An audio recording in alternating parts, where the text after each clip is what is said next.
세진 의료원 응급실의 공기는 언제나처럼 소독약 냄새와 팽팽한 긴장감으로 가득 차 있었다. 자정이 넘은 시각이었지만 형광등은 대낮처럼 환했고 의료진의 바쁜 발걸음 소리와 기계의 날카로운 경고음이 끊이지 않았다. 이 혼돈의 중심에 간호사 강지원이 있었다. 그녀는 단순한 간호사가 아니었다. 동료들 사이에서 그녀는 폭풍 속의 닭과 같은 존재로 통했다. 지원에게 응급실은 단순한 직장이 아니라 전쟁터였다. 그녀는 수년간의 경험으로 다져진 침착함과 날카로운 관찰력을 지니고 있었다. 그녀의 눈은 기계의 수치 너머 환자의 미세한 표정 변화와 피부색, 그리고 그들이 내뱉는 숨소리 하나까지 놓치지 않았다. 그녀는 죽음의 문턱에서 생명을 끌어올리는 일에 익숙했지만 오늘 밤의 공기는 유난히 무겁게 느껴졌다. 그때 자동문이 거칠게 열리며 구급대원들의 외침이 복도를 갈랐다. 긴급 환자입니다. 신원 미상, 남성 30대 추정. 다중 추돌 사고, 활력 징후, 불안정 침대가 밀려 들어왔고 그 위에는 피와 흙먼지로 뒤덮인 남자가 누워 있었다.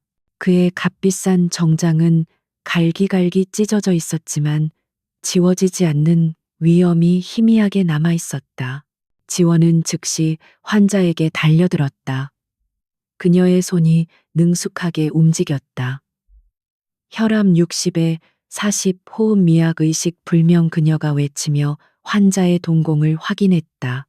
축 늘어진 사지 창백하다 못해 푸르스름해진 피부. 그는 지금 죽어가고 있었다. 제세동기 준비하고 수행 라인 2개 확보해. 당장 응급의학과 레지던트가 달려와 기관 삽관을 시도하는 동안 지원은 환자의 몸을 덮고 있는 찢어진 셔츠를 잘라내고 있었다. 외상은 심각했다. 흉부에는 핸들에 부딪힌 듯한 거대한 타박상이 있었고 팔다리는 부자연스러운 각도로 꺾여 있었다.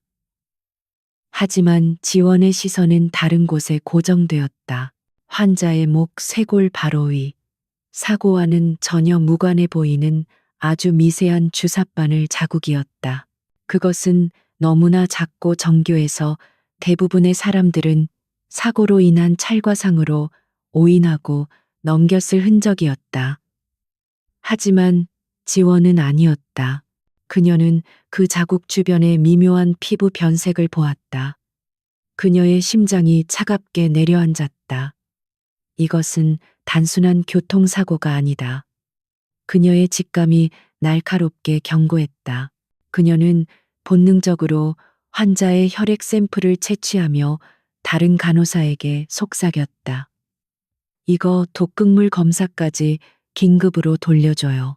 지금요, 외상 처치가 급한데. 후배 간호사가 망설였다. 지원의 눈빛이 얼음장처럼 차가워졌다. 지금 당장 내 책임하에. 그녀의 단호한 목소리에 후배는 서둘러 혈액 샘플을 들고 검사실로 향했다. 지원은 다시 환자에게 집중했다. 그의 심박이 불규칙하게 요동치고 있었다. 제세동기가 충전되는 소리가 응급실을 울렸다. 모두 비켜. 지원의 외침과 함께 환자의 몸이 한 번 크게 튀어올랐다. 모니터의 그래프가 미약하게 남아 정상 리듬을 찾는 듯했다. 바로 그때 검사실에서 전화가 걸려왔다. 지원이 수화기를 들었다. 강 선생, 이거 이상해. 환자 혈액에서 희귀 신경독 성분이 검출됐어. 테트로도톡신 계열인데 이건 일반적인 약물이 아니야. 지원의 손이 차가워졌다. 그녀가 옳았다. 누군가 이 남자를 죽이려 했다. 사고는 그 계획의 일부이거나 혹은 독극물 주사 후의 위장이었다. 이 신원 미상의 남자는 누군가의 표적이었다. 그렇다면 병원이라고 안전할까? 그녀가 환자의 찢어진 주머니를 확인했다. 지갑도 신분증도 휴대폰도 없었다. 완벽하게 신원을 감추려 한 흔적이었다. 그 순간 응급실 입구에서 소란이 일었다. 두 명의 남자가 보안 요원과 실랑이를 벌이고 있었다. 그들은 경찰 제복을 입고 있었지만 지원은 즉각적인 위화감을 느꼈다. 그들의 구두는 사고 현장을 다녀온 사람의 거치고는 이상할 정도로 깨끗했고 눈빛은 환자를 염려하는 보호자의 것이 아니라 사냥감을 찾는 포식자의 그것이었다. 교통사고 피해자 방금 들어온 남자 말입니다. 신원 확인을 위해 급히 조사가 필요합니다. 한 남자가 거칠게 말했다. 보안 요원이 절차를 설명하려 했지만 그들은 막무가내였다. 국가 안보와 관련된 중요 인물일 수도 있어. 비키시오. 그들의 시선은 정확히 지원이 처치하고 있는 환자에게 고정되어 있었다. 지원은 레지던트에게 눈짓하며 환자의 침대를 커튼 안쪽으로 더 깊숙이 밀어 넣었다. 그녀는 두 남자 앞으로 나섰다. 그녀의 작은 체구는 두거한 앞에서 초라해 보였지만 그녀의 목소리는 흔들리지 않았다. 환자는 현재 위독한 상태입니다. 어떤 외부 접촉도 불가능합니다. 경찰 신분증과 영장을 제시해 주십시오. 한 남자가 피식 웃으며 품 안으로 손을 넣었다. 하지만 그가 꺼낸 것은 신분증이 아니었다. 지원은 그의 재킷 안쪽에서 반짝이는 금속성의 무언가를 어쩌면 소음기가 달린 총의 일부일지도 모르는 것을 스치듯 보았다.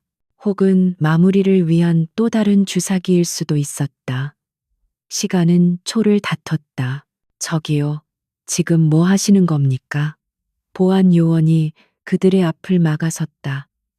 다른 환자들과 보호자들의 시선이 이쪽으로 쏠리기 시작했다. 지원은 이목이 집중된 지금이 기회라고 판단했다. 그녀는 결단을 내려야 했다. 이 환자를 여기서 잃을 수는 없었다. 그는 단순한 환자가 아니라 거대한 음모의 증인이자 피해자였다. 지원은 뒤로 물러서는 척하며 옆에 있던 거대한 스테인리스 스틸 의료 카트를 잡았다. 그리고 다음 순간 그녀는 온 힘을 다해 그것을 두 남자 쪽으로 밀어버렸다. 쾅하는 굉음과 함께 카트가 넘어지며 수십 개의 수술 도구와 쟁반들이 바닥으로 쏟아졌다. 응급실은 순식간에 아수라장이 되었다. 위험해요. 모두 비켜요. 두 남자는 당황했다. 쏟아지는 금속 도구들을 피하느라 균형을 잃었다. 그 찰나의 혼란을 틈타 지원은 환자의 침대 잠금 장치를 풀었다. 선생님, 저 좀 도와주세요. 이 환자 심정지 올 것 같아요. 수술실로 직행해야 해요. 그녀는 가장 가까이에 있던 레지던트에게 다급하게 외쳤다.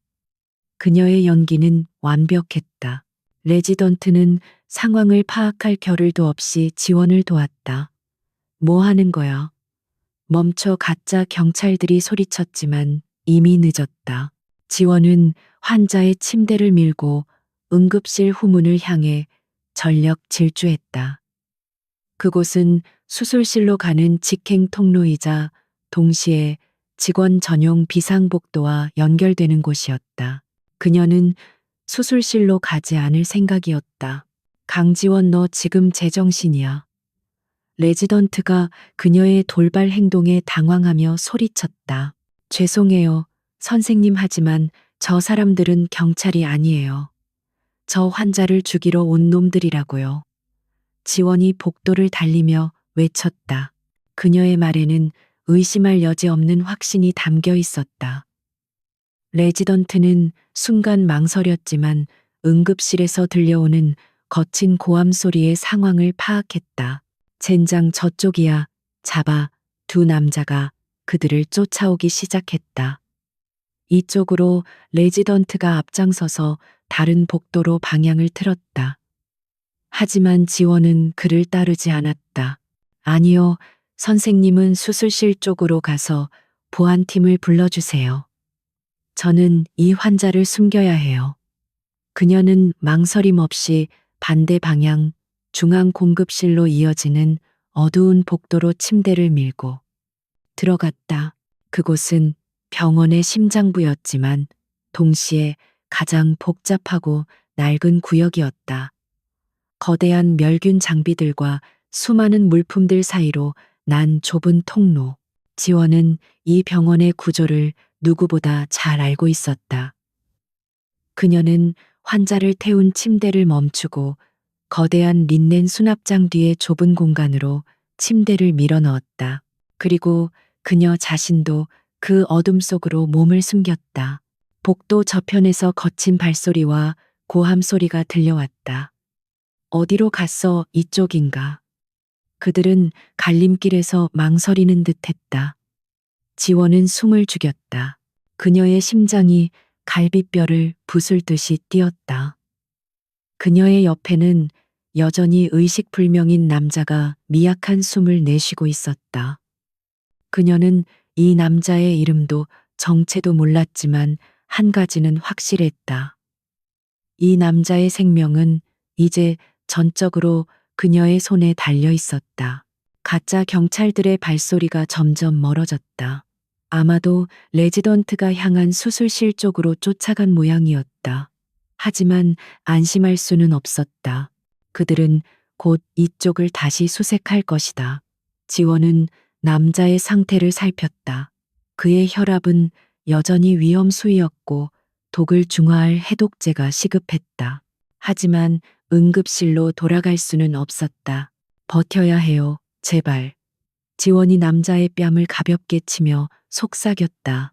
그녀는 주머니에서 자신의 휴대폰을 꺼냈다.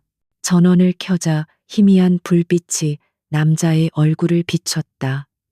흙먼지와 피로 얼룩졌지만 그 이목구비는 놀라울 정도로 뚜렷하고 강인해 보였다. 그는 평범한 사람이 아니었다. 지원은 본능적으로 그것을 느꼈다. 그녀는 자신이 거대한 폭풍의 눈으로 걸어 들어왔음을 깨달았다. 그녀는 평범한 간호사였다. 그녀의 임무는 환자를 살리는 것이었다.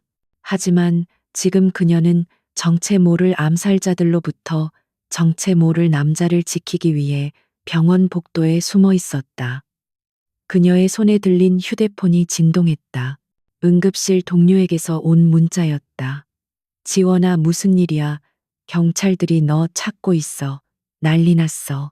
지원은 휴대폰을 무음으로 전환했다.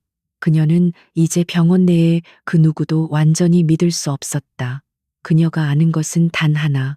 그녀는 이 환자를 살려야만 했다. 그녀는 침대 시트 아래에서 남자의 손을 발견했다. 그의 손가락에는 사고의 충격에도 불구하고 굳건히 자리 잡고 있는 반지가 하나 있었다. 정교한 용 문양이 새겨진 묵직한 백금 반지였다. 지원은 그 문양을 알아보지 못했지만 그것이 엄청난 무게를 지니고 있음을 직감했다. 이 남자는 단순한 부자가 아니었다. 그는 그 이상의 존재였다. 그리고 지금 그 엄청난 존재의 생명줄은 오직 그녀 작은 응급실 간호사 강지원의 손에 위태롭게 매달려 있었다. 어둠 속에서 지원의 눈이 결의로 빛났다. 그녀는 환자의 셔츠 안쪽을 더듬어 아직 제거하지 못한 심전도 패치를 확인했다. 다행히 휴대용 모니터가 작게나마 작동하고 있었다. 그녀는 남자의 정맥에 연결된 수액 라인을 확인하며 자신의 간호사 카트에서 몰래 챙겨 나온 응급 약물들을 점검했다.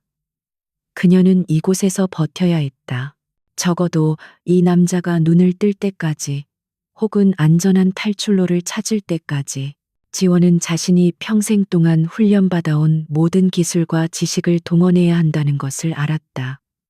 이것은 더 이상 단순한 의료 행위가 아니었다. 이것은 생존을 위한 싸움이었다. 복도 저편에서 다시 발소리가 들려왔다. 이번에는 더 많은 수의 발소리였다. 그들이 돌아오고 있었다. 지원은 자신의 입을 막고 숨을 참았다. 남자의 미약한 숨소리가 어둠 속에서 유난히 크게 들렸다. 어둠 속에서 강지원의 심장 박동 소리가 마치 천둥처럼 울렸다. 발소리는 린넨 수납장 바로 앞복도에서 멈췄다. 그녀는 숨을 죽인 채 의식불명인 남자의 입을 가볍게 막았다. 그의 미약한 숨소리마저도 이 정적 속에서는 치명적인 단서가 될 수 있었다. 이쪽은 막다른 길이야. 낡은 물품들 뿐이라고. 한 남자가 거칠게 말했다.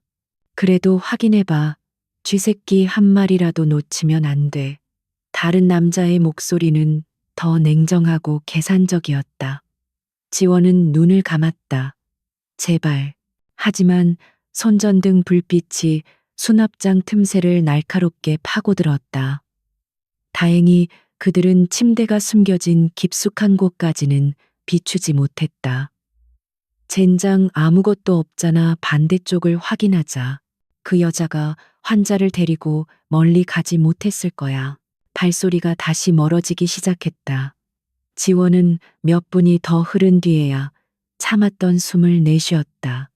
그녀의 등은 식은땀으로 축축했다. 이곳은 안전하지 않았다. 그들은 곧 다시 돌아올 것이다. 그녀는 결단을 내려야 했다. 이 낡은 중앙 공급실보다 더 깊고 더 은밀한 장소가 필요했다.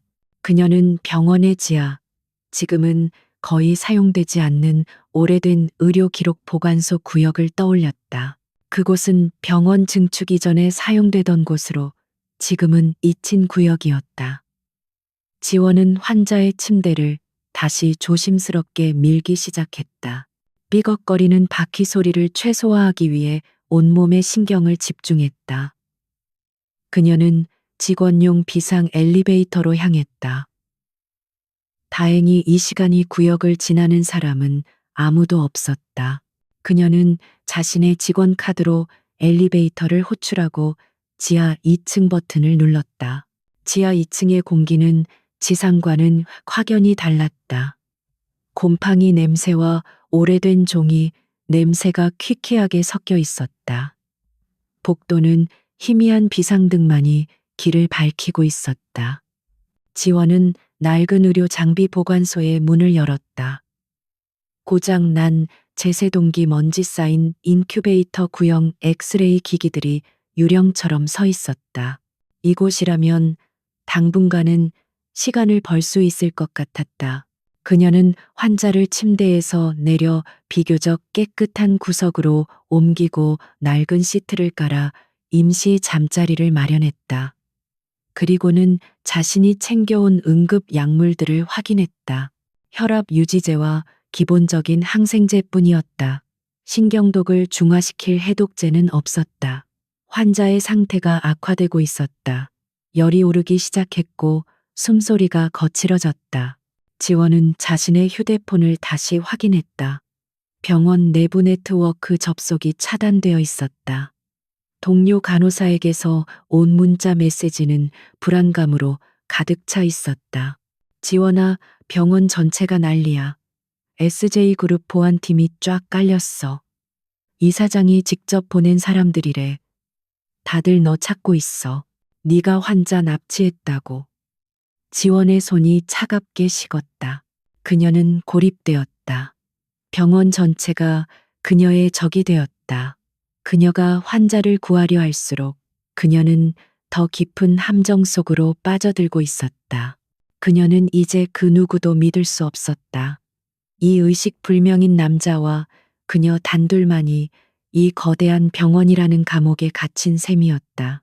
그녀는 자신이 상대하고 있는 적이 얼마나 거대한 존재인지 어렴풋이 깨닫기 시작했다. 같은 시각 서울의 스카이라인이 한눈에 내려다 보이는 펜트하우스에서 한 남자가 전화를 받고 있었다. 그는 SJ그룹의 현 부회장이자 환자의 삼촌인 한상훈이었다. 그의 얼굴은 분노로 일그러져 있었다. 뭐라고 살아있어. 그리고 놓쳤다고. 병원 안에서 그의 목소리는 얼음장처럼 차가웠지만 그 안에는 불길 같은 분노가 들끓고 있었다.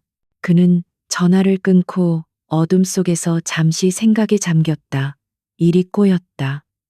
그 간호사 강지원. 감히 자신의 완벽한 계획을 방해한 하찮은 존재였다. 한상우는 다른 번호로 전화를 걸었다. 이 실장, 지금 당장 세진병원으로 가게. 내 조카를 보호해야겠네. 외부의 위협으로부터. 그의 목소리에는 냉혹한 조소가 섞여 있었다. SJ그룹 보안팀 전체를 동원해 병원을 완벽하게 봉쇄하게. 아무도 드나들 수 없어. 그리고 그 간호사를 찾아. 강지원이라고 했나? 내 조카를 위험에 빠뜨린 불안정한 간호사지. 그녀가 어디에 있는지, 누구와 접촉하는지 전부 알아내. 필요하다면 보호 과정에서 불미스러운 사고가 생길 수도 있겠지. 이 실장이라 불린 남자는 한치의 망설임도 없이 대답했다. 알겠습니다. 부회장님, 즉시 처리하겠습니다. 그는 한상훈의 가장 충실한 사냥개이자 SJ그룹 보안을 총괄하는 그림자 같은 존재였다. 그의 지휘 아래 검은 정장을 입은 수십 명의 정예 보안 요원들이 세진병원으로 물밀듯이 밀려 들어갔다. 병원의 분위기는 급변했다. 소란스럽던 응급실은 보안 요원들의 통제하에 무겁게 가라앉았다. 그들은 중요 환자 보호라는 명분으로 모든 출입구를 봉쇄하고 각 층을 샅샅이 뒤지기 시작했다. 그들은 경찰보다 더 조직적이고 위압적이었다. 병원 직원들은 공포에 질린 채 그들의 지시에 따를 수밖에 없었다. 지원은 지하 보관소에서 이 모든 변화를 감지했다. 희미하게 들려오는 복도의 발소리가 이전과는 달랐다. 더 많고 더 절도 있었다. 그들은 단순한 추적이 아니라 조직적인 수색을 하고 있었다. 그녀는 환자를 살폈다. 그의 이마는 불덩이 같았다. 이대로 두면 독이 아니라 폐혈증으로 죽을 수도 있었다. 그녀에게는 약이 필요했다. 하지만 이 보관소에는 쓸만한 것이 아무것도 없었다. 그녀는 위험을 무릅쓰고 밖으로 나가야만 했다. 그녀는 자신의 목숨뿐만 아니라 이 남자의 목숨까지 책임져야 했다. 그녀는 자신이 가진 것 중 가장 날카로운 물건 카트에서 챙겨온 수수용 메스 한 자루를 굳게 움켜쥐었다. 바로 그때 보관소 문 밖에서 발소리가 멈췄다. 지원은 숨을 멈췄다. 이 실장님, 이 구역은 폐쇄된 지 오래된 곳입니다. 기록에도 없더군요. 한 요원의 목소리였다. 명령을 잊었나 모든 곳을 확인하라고 했다. 모든 곳을. 이 실장의 냉정한 목소리가 문을 뚫고 들어왔다. 지원은 환자의 입을 다시 막고 고장난 심폐소생기 뒤로 몸을 숨겼다. 그녀의 심장이 목구멍까지 차오르는 것 같았다. 문손잡이가 천천히 돌아가는 소리가 들렸다. 하지만 문은 안쪽에서 잠겨 있거나 혹은 낡아서 뻑뻑하게 걸려 있는 듯 했다. 잠겨 있습니다. 마스터 키를 가져와, 당장. 요원이 마스터 키를 가지러 자리를 비운 듯 했다. 잠시 정적이 흘렀다. 지원은 이 찰나의 순간을 놓치지 않았다. 그녀는 반대편 환기구 통로로 이어지는 낡은 철문을 바라보았다. 저곳이 유일한 탈출구일지도 모른다. 하지만 저 문을 열고 환자를 데리고 나갈 수 있을까? 그리고 그들이 마스터키를 가지고 돌아오기 전에 시간과의 싸움이 시작되었다. 마스터키가 낡은 자물쇠 구멍으로 들어가는 소리가 유난히 크게 울렸다. 강지원은 숨을 멈췄다. 이 실장의 냉정한 목소리가 바로 문 반대편에서 들려왔다. 열어. 그녀에게는 1초의 시간도 없었다. 그녀의 눈이 방안을 미친 듯이 훑었다. 고장난 의료기기들, 그리고 그녀의 시선은 먼지가 뽀얗게 쌓인 거대한 강철 선반에 고정되었다. 선반은 위태롭게 기울어져 있었고 그 위에는 수십 개의 무거운 린넨 뭉치와 낡은 의료 기록 상자들이 쌓여 있었다. 문이 삐걱거리며 열리는 순간 지원은 망설이지 않았다. 그녀는 환자 옆에 있던 휠체어를 잡아온 힘을 다해 강철 선반의 다리를 쳤다. 쿠르르릉 굉음과 함께 선반이 문 쪽으로 무너져 내렸다. 젠장 문을 열고 들어서려던 이 실장과 요원들이 무너지는 선반과 먼지 구름을 피하기 위해 뒤로 물러섰다. 콜록 방 안은 순식간에 자욱한 먼지로 가득 찼다. 지원은 이 혼란을 놓치지 않았다. 그녀는 환자를 다시 침대에 눕힐 시간이 없었다. 그녀는 환자의 팔을 자신의 어깨에 두르고 거의 끌다시피 하며 방의 반대편 구석으로 향했다. 그곳에는 낡은 배관 점검용 비상문이 있었다. 그녀는 그 문을 열고 환자와 함께 좁고 어두운 통로로 몸을 밀어 넣었다. 놓치지 마. 저쪽이다. 뒤에서 고함 소리가 들려왔다. 선반 더미를 헤치고 그들이 쫓아오기 시작했다. 지원은 이를 악물었다. 환자는 의식이 없었지만 고통스러운지 미약한 신음을 흘렸다. 비상 통로는 병원의 또 다른 2층 구역 오래된 중앙 난방실로 이어졌다. 뜨거운 열기와 기계 소음이 가득한 곳이었다. 지원은 거대한 보일러 기계 뒤 가장 어둡고 눈에 띄지 않는 구석에 환자를 숨겼다. 그녀 자신도 숨을 몰아쉬었다. 그녀의 간호사복은 먼지와 땀으로 엉망이 되어 있었다. 여기서 잠시만 버텨줘요. 제발. 그녀가 환자의 뺨을 어루만졌다. 남자의 상태는 급격히 악화되고 있었다. 고열이 끓어오르고 호흡은 얕고 불규칙했다. 독소가 그의 신경계를 잠식하고 있었다. 해독제, 그리고 열을 낮출 강력한 항생제와 해열제가 절실했다. 이대로라면 그는 추격자들에게 발각되기도 전에 목숨을 잃을 것이다. 지원은 환자의 곁에 더 머무를 수 없음을 깨달았다. 그녀는 그를 살리기 위해 그를 떠나야 하는 아이러니한 상황에 처했다. 그녀는 환자를 최대한 은폐시키고 자신이 가진 유일한 무기인 메스를 다시 손에 쥐었다. 그녀는 약을 구해야 했다. 병원 중앙 약국은 이미 그들의 소나기에 있을 터였다. 그녀는 VIP 병동 전용의 작은 위성 약국을 떠올렸다. 그곳은 24시간 운영되지만 이 시간대에는 근무자가 거의 없고 자동화 시스템에 의존하는 경우가 많았다. 그녀는 자신의 직원 카드가 아직 작동하기를 바라야 했다. 그녀는 난방실을 빠져나와 다시 병원의 미로 같은 복도로 들어섰다. 그녀는 어둠 속에서 그림자처럼 움직였다. CCTV 카메라의 사각지대를 본능적으로 찾아내며 계단을 오르내렸다. 병원은 낯설게 변해 있었다. 평소라면 동료들과 인사를 나눴을 복도에는 검은 정장을 입은 낯선 남자들이 서 있었다. 그들의 눈은 먹이를 찾는 매처럼 날카롭게 빛났다. 한순간 엘리베이터 홀 모퉁이를 돌던 그녀는 이 실장과 정면으로 마주칠 뻔했다. 그녀는 재빨리 청소 도구화만으로 몸을 숨겼다.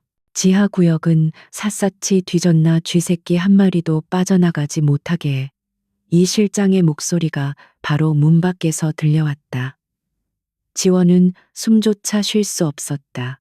그가 지나가기를 기다리는 몇 초가 영원처럼 느껴졌다. 그들이 멀어진 것을 확인한 지원은 다시 움직였다. 마침내 그녀는 VIP 병동에 도착했다. 이곳은 병원의 다른 곳과 달리 고요하고 호화로웠지만 그만큼 더 숨막히는 긴장감이 흘렀다. 그녀는 위성 약국 앞에 섰다. 다행히 안에는 아무도 없었다. 그녀는 심호흡을 하고 직원 카드를 단말기에 긁었다. 삑 하는 소리와 함께 문이 열렸다. 그녀의 카드가 아직 살아있었다. 그녀는 재빨리 안으로 들어가 필요한 약품들을 찾기 시작했다. 테트로도톡신, 해독에 사용될 수 있는 네오스티그민, 광범위 항생제, 그리고 고열을 잡을 수 있는 강력한 주사제. 그녀의 손이 전문가의 속도로 움직였다. 약품을 챙기던 그녀는 자동화 시스템을 확인하기 위해 컴퓨터 앞에 섰다. 그녀가 자신의 아이디로 로그인하자 병원 내부 네트워크에 메인 화면이 떴다. 화면 중앙에는 선명한 용 문양의 로고가 밝혀 있었다. SJ그룹. 그 문양은 너무나도 익숙했다. 그녀의 뇌리를 스치는 것이 있었다. 그녀는 숨을 멈췄다. 그녀가 응급실에서 보았던 그 남자. 그의 손가락에 끼워져 있던 피와 흙먼지 속에서도 유독 빛나던 그 백금 반지. 그 반지에도 똑같은 용 문양이 새겨져 있었다. 그녀의 머릿속에서 모든 조각이 맞춰졌다. 신원 미상의 환자 정교한 암살 시도, 그리고 SJ그룹의 보안팀. 설마, 한태준. 그녀의 입에서 믿을 수 없다는 듯한 속삭임이 새어나왔다. SJ그룹의 유일한 후계자, 현 부회장인 한상훈과 경영권을 두고 치열하게 다투고 있던 남자. 최근 언론에서 갑작스럽게 자취를 감추었다고 보도되었던 바로 그 사람이었다. 그녀가 구하려 애쓰고 있는 남자가 대한민국에서 가장 강력하고 동시에 가장 위험한 표적이었던 것이다. 그녀가 충격에 휩싸여 있는 바로 그 순간 컴퓨터 화면이 번쩍이며 긴급 보안 경고창이 떴다. 그것은 그녀에 대한 경고였다. 긴급 경보 간호사 강지원. 정신감정 필요. VIP 환자 납치 혐의. 그리고 그 아래에는 그녀의 선명한 증명사진이 떠 있었다. 불안정한 상태로 추정되며 폭력성을 보일 수 있음. 발견 즉시 체포할 것. 지원의 피가 차갑게 식었다. 한상훈. 그가 움직인 것이다. 그는 단순히 조카를 찾는 것이 아니었다. 그는 조카를 찾지 못하자 자신을 희생양으로 만들었다. 그녀를 정신 이상자로 몰아 그녀가 하는 모든 증언의 신빙성을 없애고 병원 전체가 그녀를 사냥하도록 만든 것이다. 그녀는 이제 환자를 납치한 정신병자 간호사가 되었다. 그녀는 더 이상 이 병원의 직원이 아니었다. 그녀는 공식적인 범죄자이자 쫓기는 사냥감이었다. 복도 저편에서 여러 명의 발소리가 다급하게 이쪽으로 향하는 것이 들렸다. 누군가 그녀가 약국에 들어간 것을 본 것이다. 지원은 챙긴 약품들을 주머니에 쑤셔 넣었다. 그녀는 이제 약을 가지고 다시 그에게 돌아가야 했다. 그녀는 약국 뒷문 약품 배달 통로로 몸을 날렸다. 문이 닫히기 직전 그녀는 약국 정문으로 들이닥치는 보안 요원들의 모습을 보았다. 강지원이다 붙잡아 그녀는 어둠 속으로 뛰었다.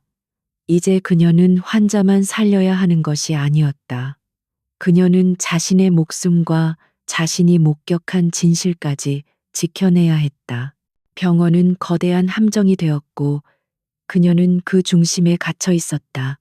강지원은 약품 배달 통로의 어둠 속으로 몸을 던졌다. 그녀의 등 뒤로 보안 요원들의 거친 고함 소리가 메아리쳤다. 강지원이다 놓치지 마. 그녀의 심장은 미친 듯이 뛰었지만 그녀의 머리는 얼음장처럼 차가웠다. 그녀는 이제 공식적인 도망자이자 납치범이 되었다. 이 거대한 병원은 더 이상 치유의 장소가 아니라 그녀를 옥죄는 거대한 덫이었다. 그녀는 자신이 아는 가장 은밀하고 복잡한 경로를 이용했다. 직원 전용 엘리베이터는 이미 통제되었을 것이 분명했다. 그녀는 비상계단을 택했다. 층계를 2칸씩 뛰어내려가며 그녀는 방금 확보한 귀중한 약품들이 주머니에서 깨지지 않도록 한 손으로 감쌌다. 한태준, 그의 생명이 이 약들에 달려 있었고 이제 그녀의 생명도 그에게 달려 있었다. 병원 전체가 비상사태에 돌입한 듯했다. 평소에는 환자들과 보호자들로 붐비던 복도마다 검은 정장을 입은 낯선 사내들이 깔려 있었다. 그들의 이어피스에서는 끊임없이 지시사항이 흘러나왔다. 간호사들과 의사들은 공포에 질린 얼굴로 벽에 붙어선 채 그들의 지시에 따르고 있었다. 그들은 조직적이었고 무자비해 보였다. SJ그룹의 사설 군대나 다름없었다. 지원이 가까스로 중앙 난방실에 다시 도착했을 때 문 앞은 다행히 조용했다. 이곳은 아직 그들의 수색 범위에 포함되지 않은 듯했다. 그녀는 낡은 철문을 조용히 열고 안으로 들어갔다. 뜨거운 열기와 굉음이 그녀를 맞았다. 그녀는 거대한 보일러 기계 뒤 자신이 그를 숨겨두었던 어두운 구석으로 달려갔다. 한태주는 그녀가 떠났을 때와 똑같은 자세로 누워 있었지만 상태는 훨씬 더 심각해 보였다. 그의 이마는 불덩이처럼 뜨거웠고 입술은 바싹 말라 갈라져 있었다. 숨소리는 거의 들리지 않을 정도로 얕아졌다. 신경독이 마침내 그의 호흡 중추를 마비시키기 시작한 것이다. 이대로 몇 분만 더 지나면 그는 심정지를 일으킬 터였다. 안 돼요. 제발 버텨요. 지원은 급히 주머니에서 주사기와 약품 앰플을 꺼냈다. 그녀의 손은 조금의 떨림도 없었다. 수년간 응급실에서 다져온 경험이 그녀의 몸을 기계처럼 움직이게 했다. 그녀는 정확한 용량의 네오스티그민과 항생제를 혼합하여 주사기에 채웠다. 그녀가 그의 팔에 있는 정맥 라인으로 약물을 빠르게 주입하는 바로 그 순간이었다. 흡 죽은 듯이 누워있던 남자가 갑자기 거친 숨을 들이마시며 눈을 떴다. 그의 눈은 의식이 돌아온 사람의 것이 아니었다. 그것은 혼돈과 고통, 그리고 야만적인 경계심으로 붉게 불타고 있었다. 약물이 독소와 격렬하게 반응하며 일시적인 쇼크를 일으킨 것이다. 다음 순간 한태준의 손이 정광석화처럼 뻗어 나와 지원의 목을 움켜쥐었다. 그는 비록 며칠간 사경을 헤맸지만 그가 지닌 본능적인 힘과 생존 의지는 여전히 치명적이었다. 누구냐? 그의 목소리는 쇠와 쇠가 부딪히는 것처럼 거칠고 갈라져 나왔다. 지원은 순간적으로 숨이 막혔지만 반사적으로 메스를 꺼내들지 않았다. 그녀는 공포에 질려 비명을 지르는 대신 그의 눈을 똑바로 마주 보았다. 확고한 의지를 담아서 진정해요. 나는 당신을 해치려는 사람이 아니에요. 나는 간호사 강지원입니다. 당신을 살리려고 하고 있어요. 그녀는 질식하는 목소리로 힘겹게 말했다. 그녀의 한 손이 그의 손목을 뿌리치려 하지 않고 오히려 그의 손등을 가볍게 감쌌다. 한태준의 혼란스러운 눈동자가 그녀의 얼굴을 탐색했다. 그는 자신을 짓누르는 이 낯선 여자를 보았다. 땀과 먼지로 얼룩진 간호사복, 그녀의 손에 들린 빈 주사기, 그리고 자신의 목을 조르고 있는 자신의 손, 고통과 약물, 그리고 아직 남아있는 독소가 그의 머릿속에서 격렬하게 충돌했다. 하지만 그녀의 눈빛은 거짓을 말하고 있지 않았다. 여긴 병원인가? 당신이 날 구했어. 그의 소나귀에서 서서히 힘이 빠져나갔다. 지원은 거칠게 기침하며 목을 감싸 쥐었다. 붉은 손자국이 선명하게 남아 있었다. 네, 세진병원이에요. 당신은 교통사고 환자로 응급실에 왔어요. 하지만 단순한 사고가 아니었어요. 독극물 주사 흔적을 발견했어요. 한태주는 고통스럽게 신음하며 뜨거운 보일러 벽에 머리를 기댔다. 기억이 파편처럼 돌아오기 시작했다. 폭우가 쏟아지던 국도, 갑자기 뒤에서 덮친 거대한 트럭, 그리고 그 직전 한상훈의 비서가 건냇물을 마신 뒤에 아득한 현기증. 모든 것이 분명해졌다. 삼촌. 한상훈. 그자가 결국 지원은 단호하게 고개를 끄덕였다. 맞아요. 지금 병원 전체가 당신의 삼촌 한상훈 부회장이 보낸 SJ그룹 보안팀에게 완전히 장악당했어요. 그들은 당신을 보호한다는 명분으로 병원을 봉쇄하고 당신을 찾고 있지만 실제로는 당신의 숨을 완전히 끊으려는 거예요. 그녀는 잠시 망설이다가 가장 최악의 소식을 전했다. 그리고 저는 병원 시스템상에서 당신을 납치한 정신이상자 간호사로 수배 중이에요. 우리가 함께 잡히면 당신은 불의의 사고로 사망 처리될 거고 저는 모든 죄를 뒤집어 쓴 범인이 되겠죠. 한태주는 이 기가 막힌 상황에 헛웃음을 터뜨렸다. 그는 자신의 목숨이 이 작고 당돌한 간호사의 손에 달려 있었다는 것을, 그리고 그녀가 자신 때문에 모든 것을 잃을 위기에 처했다는 것을 깨달았다. 그는 몸을 일으키려 애썼지만 약물과 독소의 싸움으로 인해 근육이 말을 듣지 않았다. 독은 아직 그의 몸에서 완전히 빠져나가지 않았다. 당신, 왜 날 구한 거지? 그냥 모른 척 했으면 당신은 안전했을 텐데. 태준이 그녀를 바라보며 물었다. 그의 눈에는 더 이상 야만적인 경계심이 아니라 상황을 파악하려는 날카로운 이성과 깊은 피로감이 어려 있었다. 그는 이 여자를 자신의 유일한 동아줄일지도 모르는 이 여자를 판단하고 있었다. 지원은 땀으로 젖은 머리카락을 쓸어 넘기며 단호하게 대답했다. 나는 간호사니까요. 내 환자를 포기하지 않아요. 특히 그 환자가 명백한 암살 위협을 받고 있다면 더더욱. 그녀의 목소리는 작았지만 그 안에 담긴 신념은 이 난방실의 강철 파이프보다 더 단단했다. 한태주는 처음으로 이 절망적인 상황에서 희미한 희망을 보았다. 고맙소. 태준이 힘겹게 말했다. 그의 자존심이 허락하는 최선의 표현이었다.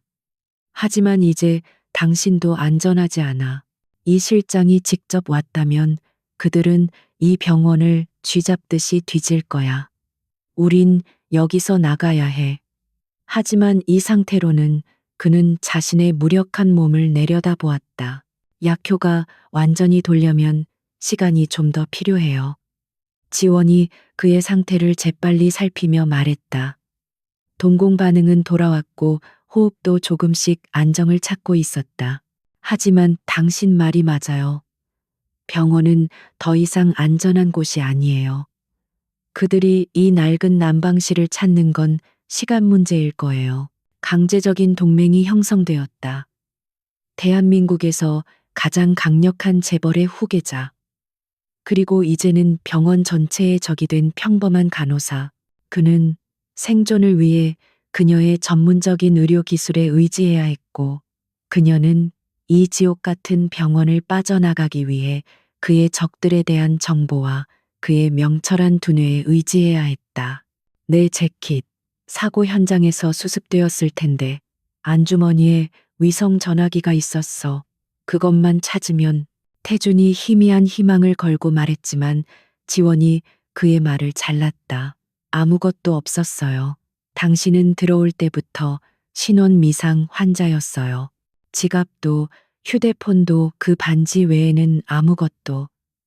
그들이 사고 현장에서 이미 모든 걸 수습한 거예요. 절망적인 상황이었다. 외부와의 모든 연결이 끊겼다. 그들은 완벽하게 고립되었다. 그럼 당신 휴대폰이 유일한 희망이군. 태준이 지원의 간호사복 주머니에 꽂힌 작은 스마트폰을 바라보았다. 배터리는 얼마나 남았소? 절반 정도요. 하지만 함부로 쓸 수 없어요. 발신 즉시 추적당할 거예요. 김 비서의 번호는 암호화된 보안 회선을 써 일반 통신망과는 달라 내 전용 위성 전화기가 아니면 연결이 어려울 수도 있지만 시도해볼 가치는 있어. 태준이 김 비서의 번호를 외웠다. 하지만 지금은 아니야. 저들의 움직임이 너무 가까워. 우린 먼저 여기서 빠져나가야 해. 바로 그때 두 사람의 대화를 끊기라도 하듯 난방실의 두꺼운 철문 밖에서 육중한 발소리가 들려오기 시작했다. 그들이 마침내 이이친 구역까지 수색을 확대한 것이다. 젠장 벌써 왔어. 지원이 속삭였다. 태주는 벽을 짚고 일어서려 애썼지만 다리가 풀려 다시 주저앉고 말았다. 지원은 태준을 부축해 거대한 보일러의 가장 깊은 그늘 속으로 몸을 숨겼다.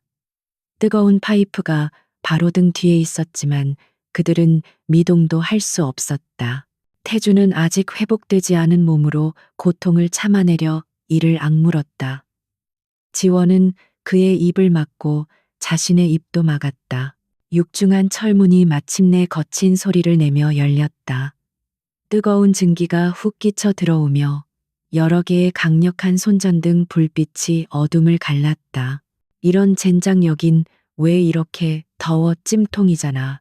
한 요원이 불평했다. 꼼꼼히 살펴. 이 실장님이 모든 구역을 확인하라고 하셨어.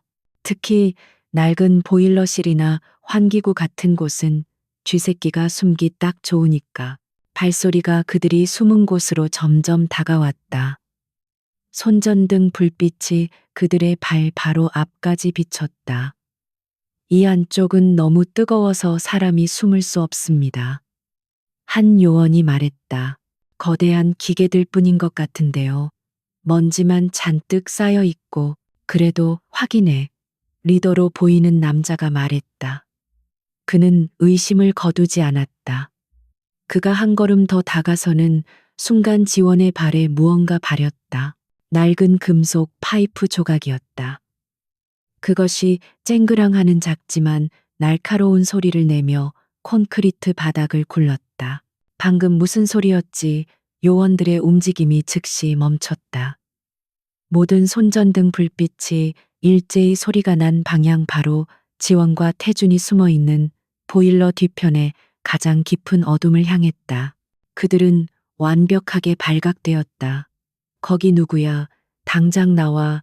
손전등 불빛이 어둠을 찢고 그들이 숨은 보일러 뒤편을 정확히 비췄다. 거기 누구야? 당장 나와. 보안 요원의 날카로운 외침이 굉음 속에서도 선명하게 들려왔다. 강지원은 본능적으로 한태준의 앞을 가로막았다. 태준은 벽에 기대어 거친 숨을 몰아쉬고 있었다. 그는 싸울 상태가 아니었다. 모든 것이 절망적인 그 순간 지원의 눈에 낡은 증기 파이프 옆에 붙은 붉은색 비상 밸브가 들어왔다. 그것은 고압 증기를 배출하는 비상용 밸브였다. 위험하다는 경고 문구가 희미하게 남아 있었다.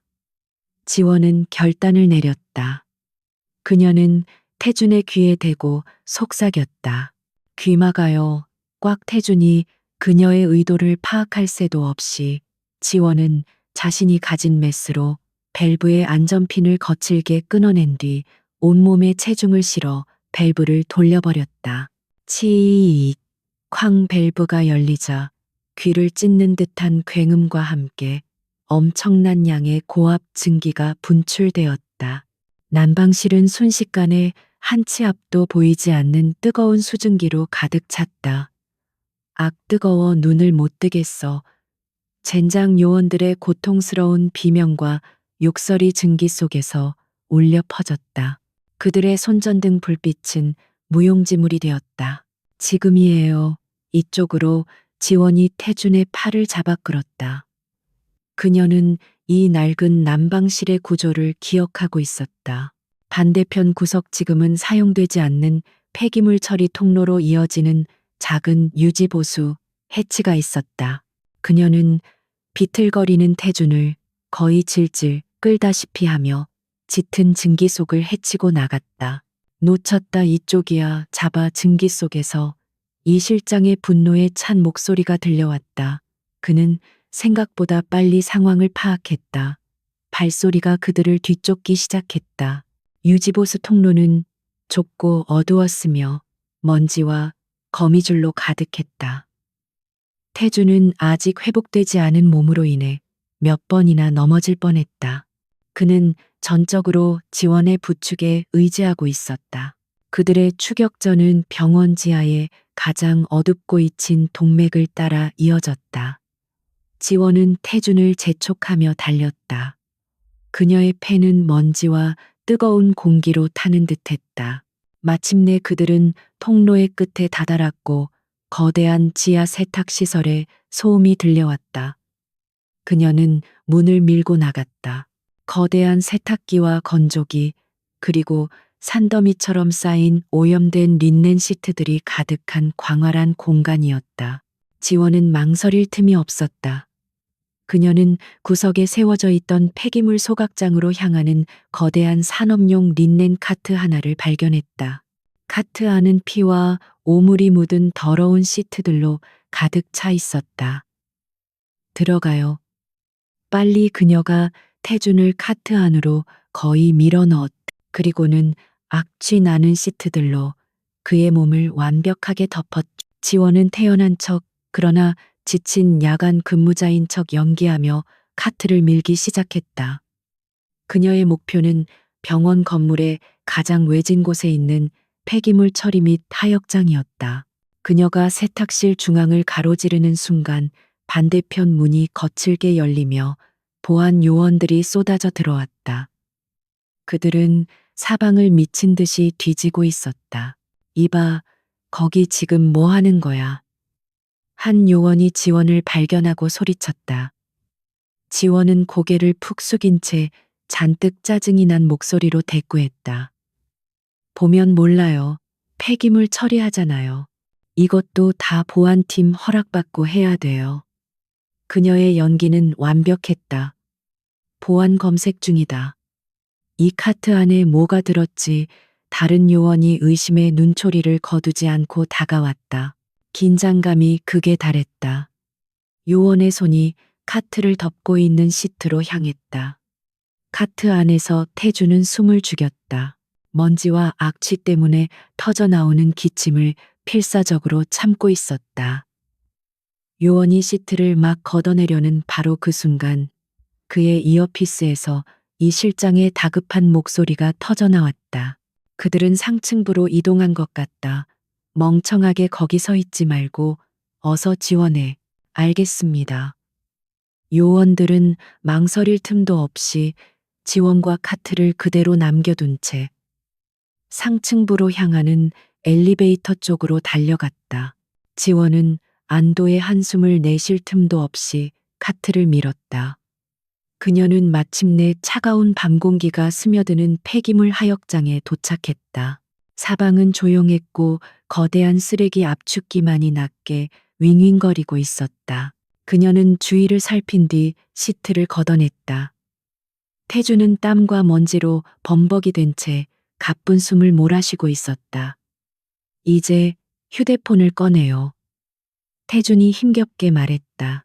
김 비서, 번호를 말해줘요. 빨리.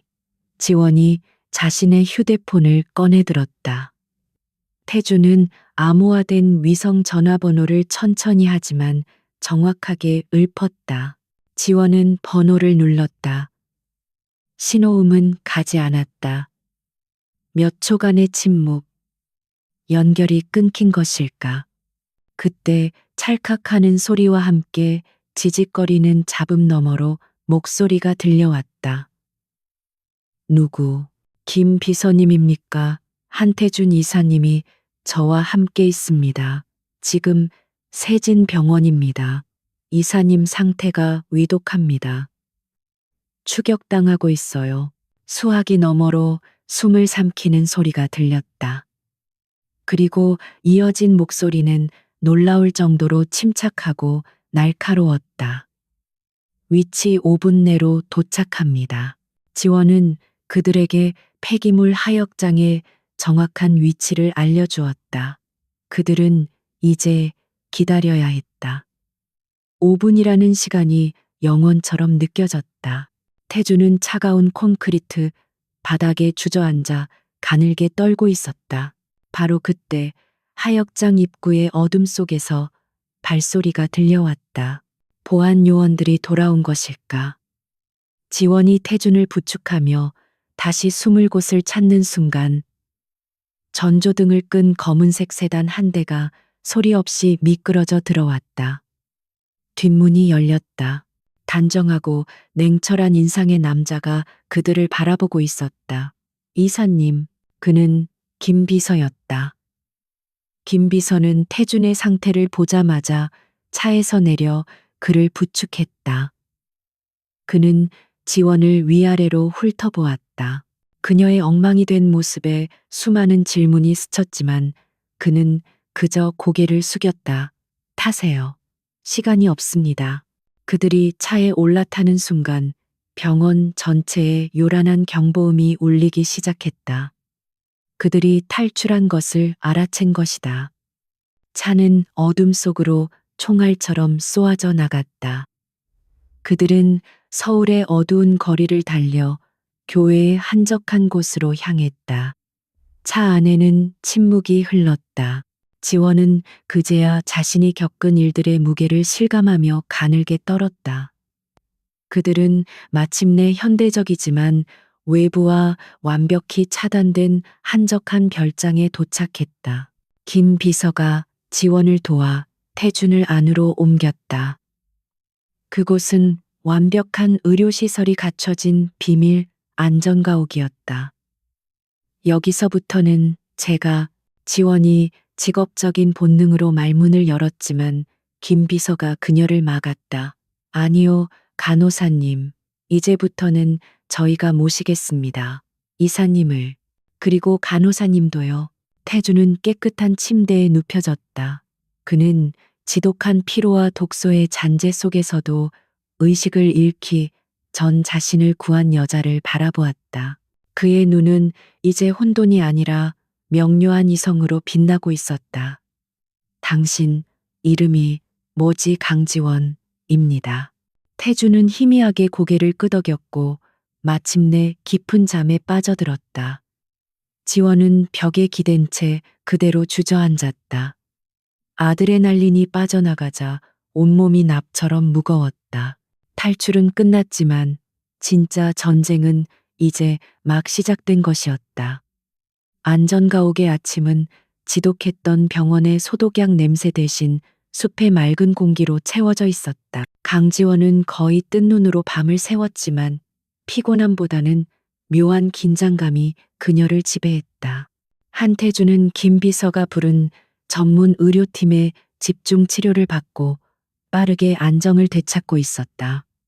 독소는 거의 해독되었고 남은 것은 기력 회복뿐이었다. 지원은 자신의 역할이 끝났다고 생각했지만 태주는 그녀를 곁에 머물게 했다.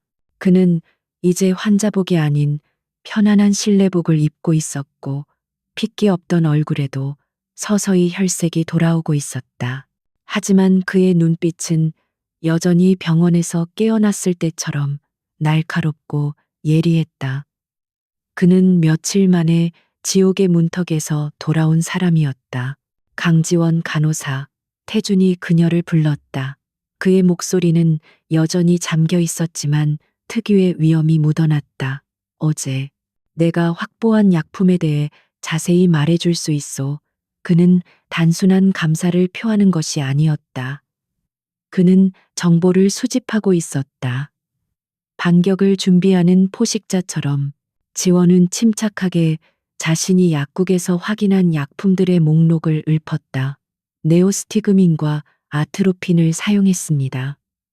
하지만 제가 주목한 것은 최초 검사 결과였어요. 단순한 테트로도톡신이 아니었어요. 변형된 신경독 아마도 TX 9계열일 겁니다. 즉각적인 호흡마비를 유도하면서도 48시간 내에 체내에서 완벽하게 분해되도록 설계된 물질이죠. 태준의 눈이 가늘어졌다. TX9. 네, 일반적인 암사용으로는 너무 정교하고 비싼 약물입니다. 이런 걸 대량으로 생산하고 관리할 수 있는 곳은. 지원은 말을 쥐지해먹지만 태주는 이미 답을 알고 있었다. SJ 바이오파마. 그가 자신의 계열사 이름을 읊조렸다.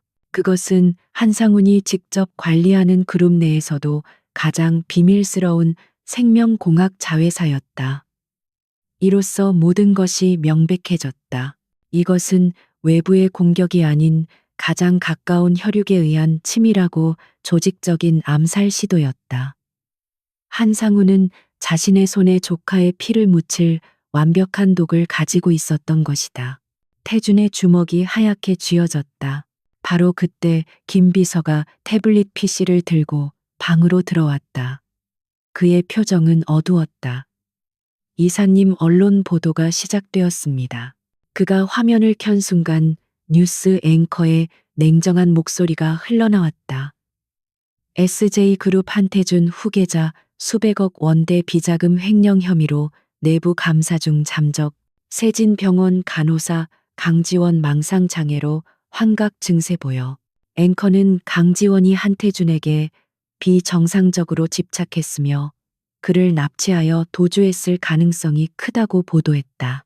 세진병원 측은 공식 성명을 통해 강지원 간호사는 최근 극심한 스트레스로 인한 정신 불안정 증세를 보였다고 발표했다. 모든 것이 완벽하게 조작된 각본이었다. 이런 개자식들. 태준의 입에서 거친 욕설이 터져 나왔다. 그들은 그를 횡령범으로 그리고 지원을 미친 납치범으로 만들었다. 이렇게 되면 태준이 살아 돌아가더라도 그의 말은 힘을 잃게 된다.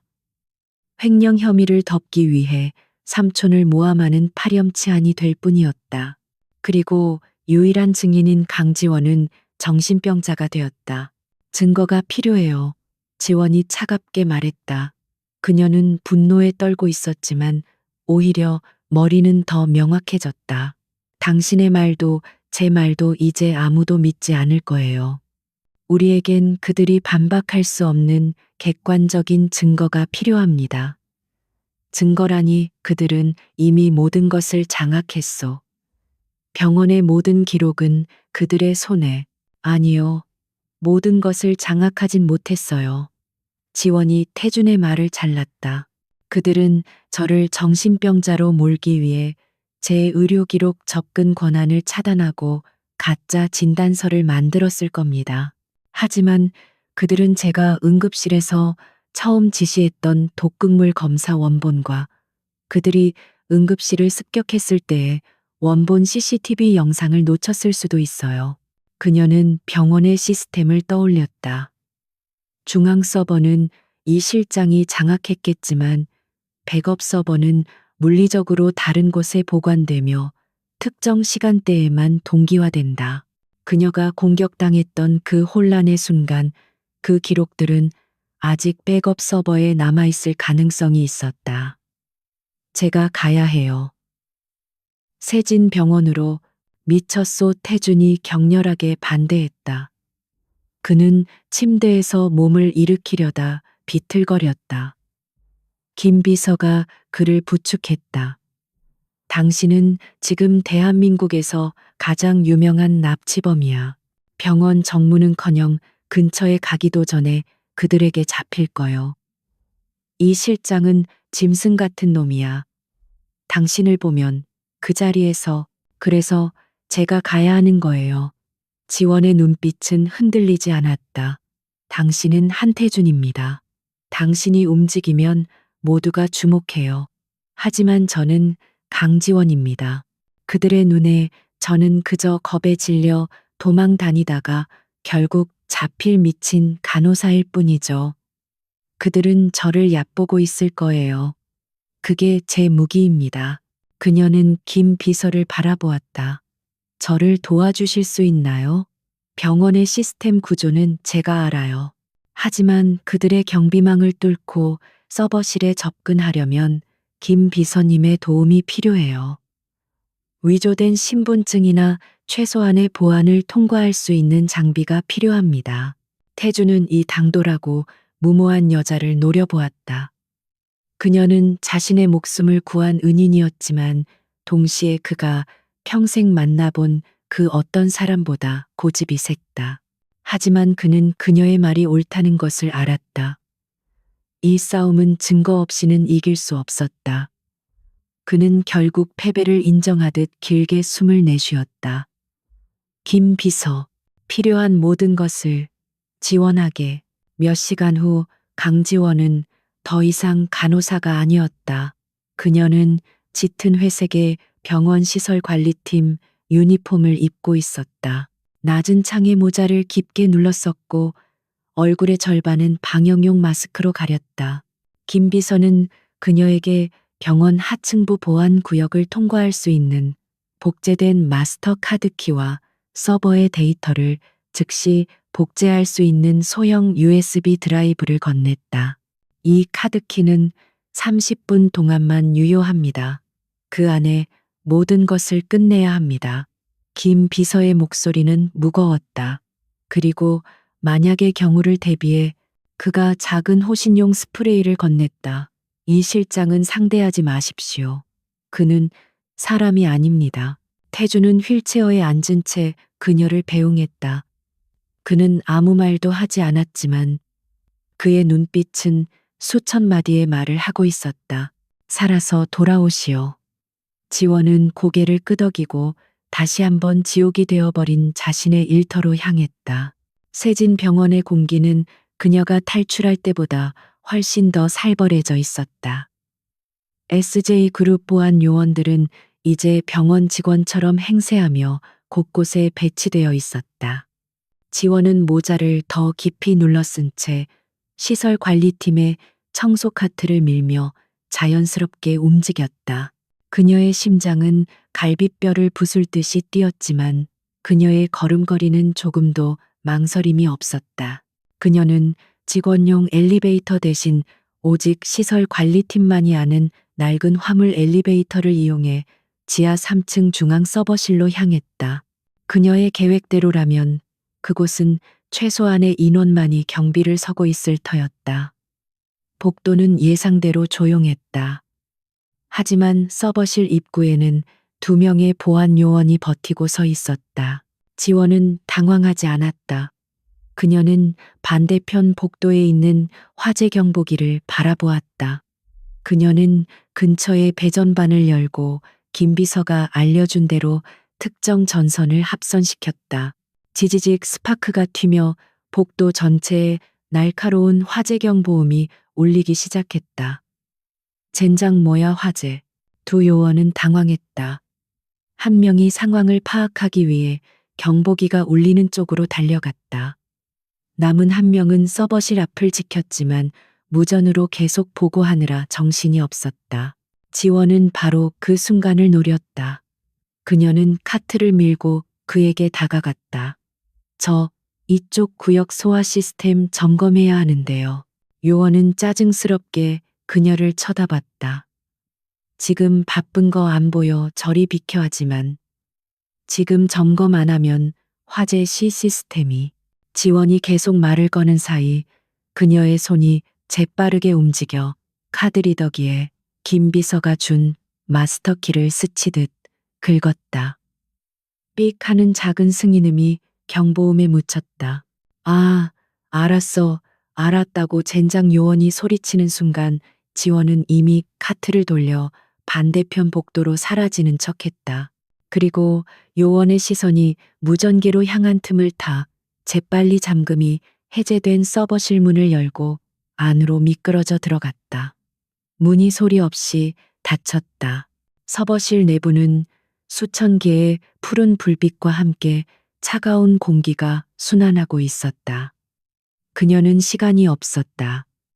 30분, 그녀는 자신의 경험과 기억을 더듬어 응급실 데이터가 백업되는 물리적 서버를 찾아냈다. 그녀의 손가락이 키보드 위를 날아다녔다. 그녀는 간호사였지만 병원 전산 시스템 교육을 소홀히 하지 않았던 과거의 자신에게 감사했다. 그녀는 파일을 찾았다. 응급실, CH3, CCTV, RAWDATA. 한상훈의 부하들이 들이닥치던 순간의 원본 영상이었다. 그리고 또 다른 파일, 환자, ID, UNKNO, TOX 리포트 오리지널. 그녀가 의뢰했던 최초의 독극물 검사 결과지였다. 마지막으로 그녀는 자신의 이름으로 생성된 가짜 정신 감정서를 찾았다. 간호사 KJW, 의료기록, 긴급. 그녀가 USB 드라이브를 꽂고 모든 파일을 복사하기 시작했다. 데이터 전송 막대가 천천히 하지만 확실하게 차오르고 있었다. 50%, 70%. 바로 그때였다. 철컥. 서버실 문이 열리는 소리가 들렸다. 지원은 얼어붙었다. 그녀는 황급히 서버렉 뒤로 몸을 숨겼다. 발소리가 들려왔다. 화재 경보가 오작동임을 확인하고 돌아온 요원이 아니었다. 그 걸음걸이는 침착하고 위압적이며 치명적인 리듬을 가지고 있었다. 지원은 숨을 죽였다. 어둠 속에서 한 남자가 모습을 드러냈다. 그는 서버실을 둘러보며 마치 무언가를 감지한 맹수처럼 코를 킁킁거렸다. 그는 이 실장이었다. 그는 지원의 미세한 공포의 냄새를 맡은 것 같았다. 그는 천천히 지원이 숨어 있는 서버렉 쪽으로 다가오기 시작했다. 서버실 렉 뒤편의 차가운 공기가 강지원의 폐부를 얼릴 듯이 파고들었다. USB 드라이브에 작은 불빛이 깜박였다. 95%. 그녀는 숨을 참았다. 이 실장의 구둣발 소리는 사형 집행인의 걸음처럼 일정하고 위압적으로 다가왔다. 그는 사냥감을 구석으로 몬 맹수처럼 여유로웠다. 그는 그녀가 어디에 숨었는지 정확히 알고 있었다. 강지원 간호사. 그의 낮고 울림 있는 목소리가 서버의 팬 소음을 뚫고 들려왔다. 그는 마치 오랜 지인을 부르듯 태연했다. 그 작은 머리로 여기까지 오다니 칭찬해 줘야 하나. 하지만 장난은 여기까지야. 한상훈 부회장님께서는 이 지저분한 뒷정리를 아주 깔끔하게 처리하길 원하시거든. 그가 렉의 모퉁이를 도는 바로 그 순간이었다. 99%. 지원의 눈이 필사적으로 주변을 훑었다. 그녀의 손이 닿는 곳에 서버렉의 비상 전원 차단 스위치가 있었다. 100%. 전송 완료. 지원은 망설이지 않았다. 그녀는 USB 드라이브를 거칠게 뽑아 주머니에 쑤셔 넣는 동시에 비상 전원 스위치를 온 힘을 다해 내리쳤다. 철컥하는 둔탁한 소리와 함께 수천 개의 푸른 불빛이 일제히 꺼졌다. 서버실 전체가 암흑과 정적에 휩싸였다. 유일한 빛은 비상구 유도 등의 희미한 녹색 불빛뿐이었다. 이런 멍청한 년이, 이 실장의 당황한 목소리가 어둠 속에서 울렸다. 그는 상황 파악을 위해 잠시 멈칫했다. 지원은 그 찰나의 순간을 놓치지 않았다. 그녀는 그가 있는 반대 방향으로 몸을 날렸다. 하지만 이 실장은 괴물이었다. 그는 어둠 속에서도 그녀의 미세한 움직임을 감지했다. 그가 거대한 팔을 뻗어 그녀의 머리채를 움켜쥐었다. 지원의 머리가 뒤로 젖혀지며 비명이 터져나왔다. 어딜 도망가. 그가 그녀를 서버렉으로 거칠게 밀어붙였다. 지원의 등이 강철 프레임에 부딪히며 숨이 막혔다. USB, 내놔. 그가 그녀의 주머니를 뒤지기 위해 손을 뻗었다. 지원은 고통 속에서도 필사적으로 저항했다. 그녀는 주머니 속에 있던 응급실에서부터 간직해온 유일한 무기 메스를 꺼내 쥐었다. 그녀는 의료인이었다. 그녀의 손은 생명을 살리기 위해 훈련받았다. 하지만 지금 그녀는 생존을 위해 그 기술을 사용해야 했다. 그녀는 이 실장의 손목 정확히 요골 동맥이 지나는 지점을 향해 메스를 휘둘렀다. 아기 실장의 고통스러운 비명이 서버시를 울렸다. 그는 반사적으로 그녀의 머리채를 놓았다. 그의 손목에서 뜨거운 피가 뿜어져 나왔다. 그는 자신의 손을 내려다보았다. 분노와 경악, 감히 이 하찮은 간호사가 자신에게 상처를 입혔다는 사실에 대한 모멸감이 그의 얼굴을 뒤덮었다. 네가 감히. 지원은 그 틈을 타 문 쪽으로 달렸다. 그녀는 문을 열고 복도로 뛰쳐나왔다. 화재 경보가 울리다 멈춘 복도는 혼란스러웠다. 거기서 이 실장이 피를 흘리며 그녀를 뒤쫓아 나왔다. 그는 부상에도 불구하고 속도가 줄지 않았다. 오히려 분노가 그의 아드레날린을 폭발시킨 듯했다. 지원은 계단을 향해 달렸다. 그녀는 올라갈 수 없었다. 위층은 그들의 소굴이었다. 그녀는 다시 지하로, 더 깊은 지하로 향했다. 병원의 가장 낮은 곳, 시체 안치실과 연결된 낡은 배관 통로. 그녀는 그곳의 복잡한 구조를 이용해 그를 따돌릴 수 있기를 바랐다. 그녀는 좁고 축축한 통로를 미친 듯이 달렸다. 뒤에서 이 실장의 거친 숨소리와 발소리가 메아리처럼 따라붙었다. 그는 그녀를 가지고 노는 듯했다. 그녀가 지쳐 쓰러지기를 기다리는 것 같았다. 마침내 그녀는 막다른 길에 다다랐다. 낡은 철문, 하지만 굳게 잠겨 있었다. 이제 끝났나?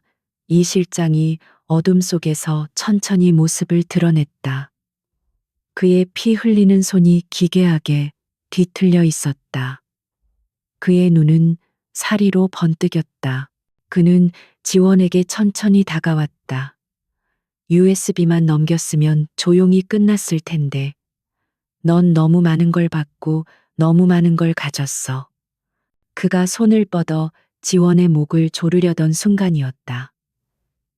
이 실장 또 다른 목소리가 통로를 울렸다. 김비서였다.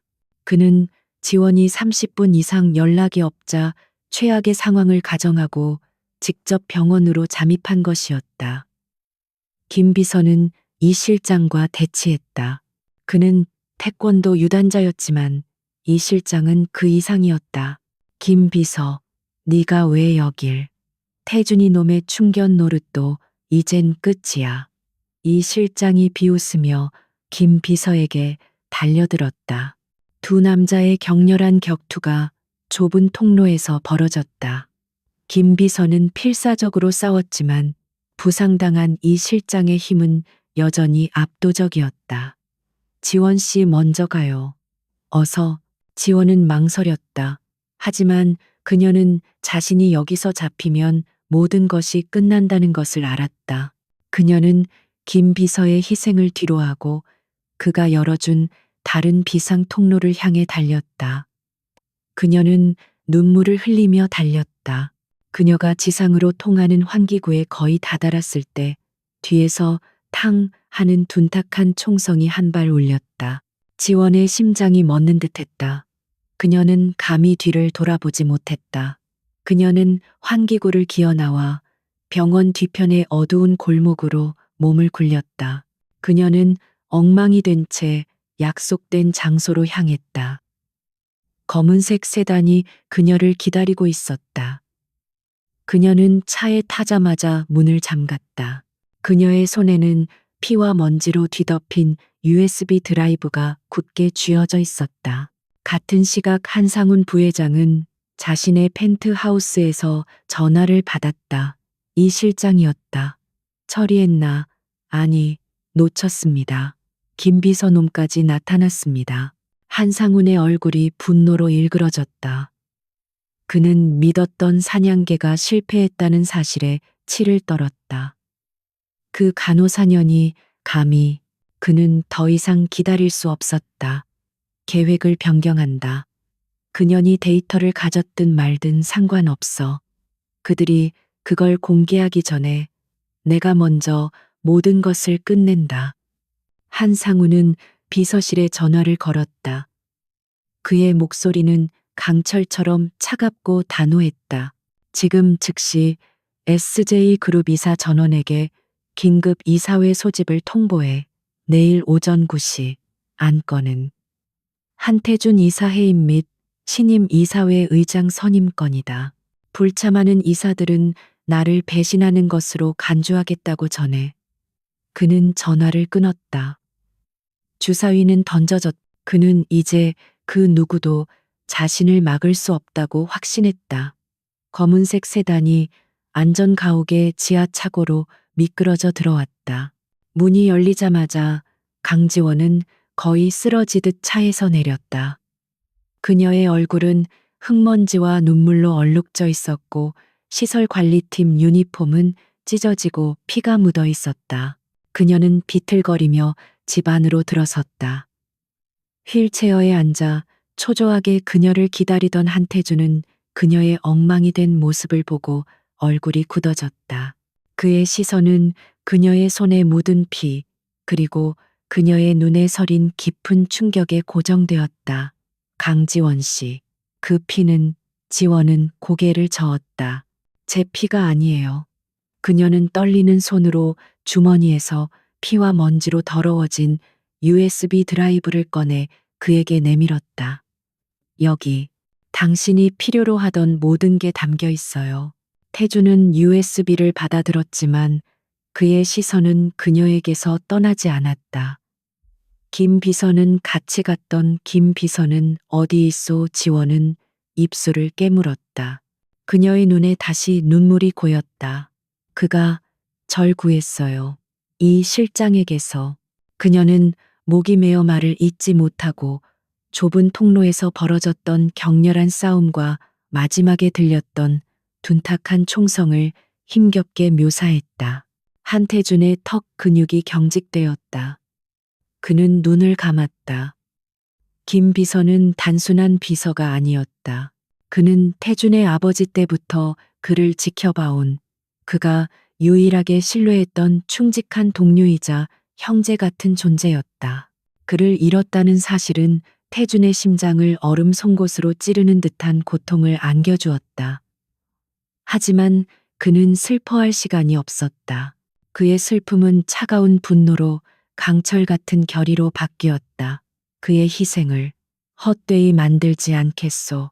그는 USB를 노트북에 꽂았다. 두 사람의 시선이 화면에 고정되었다.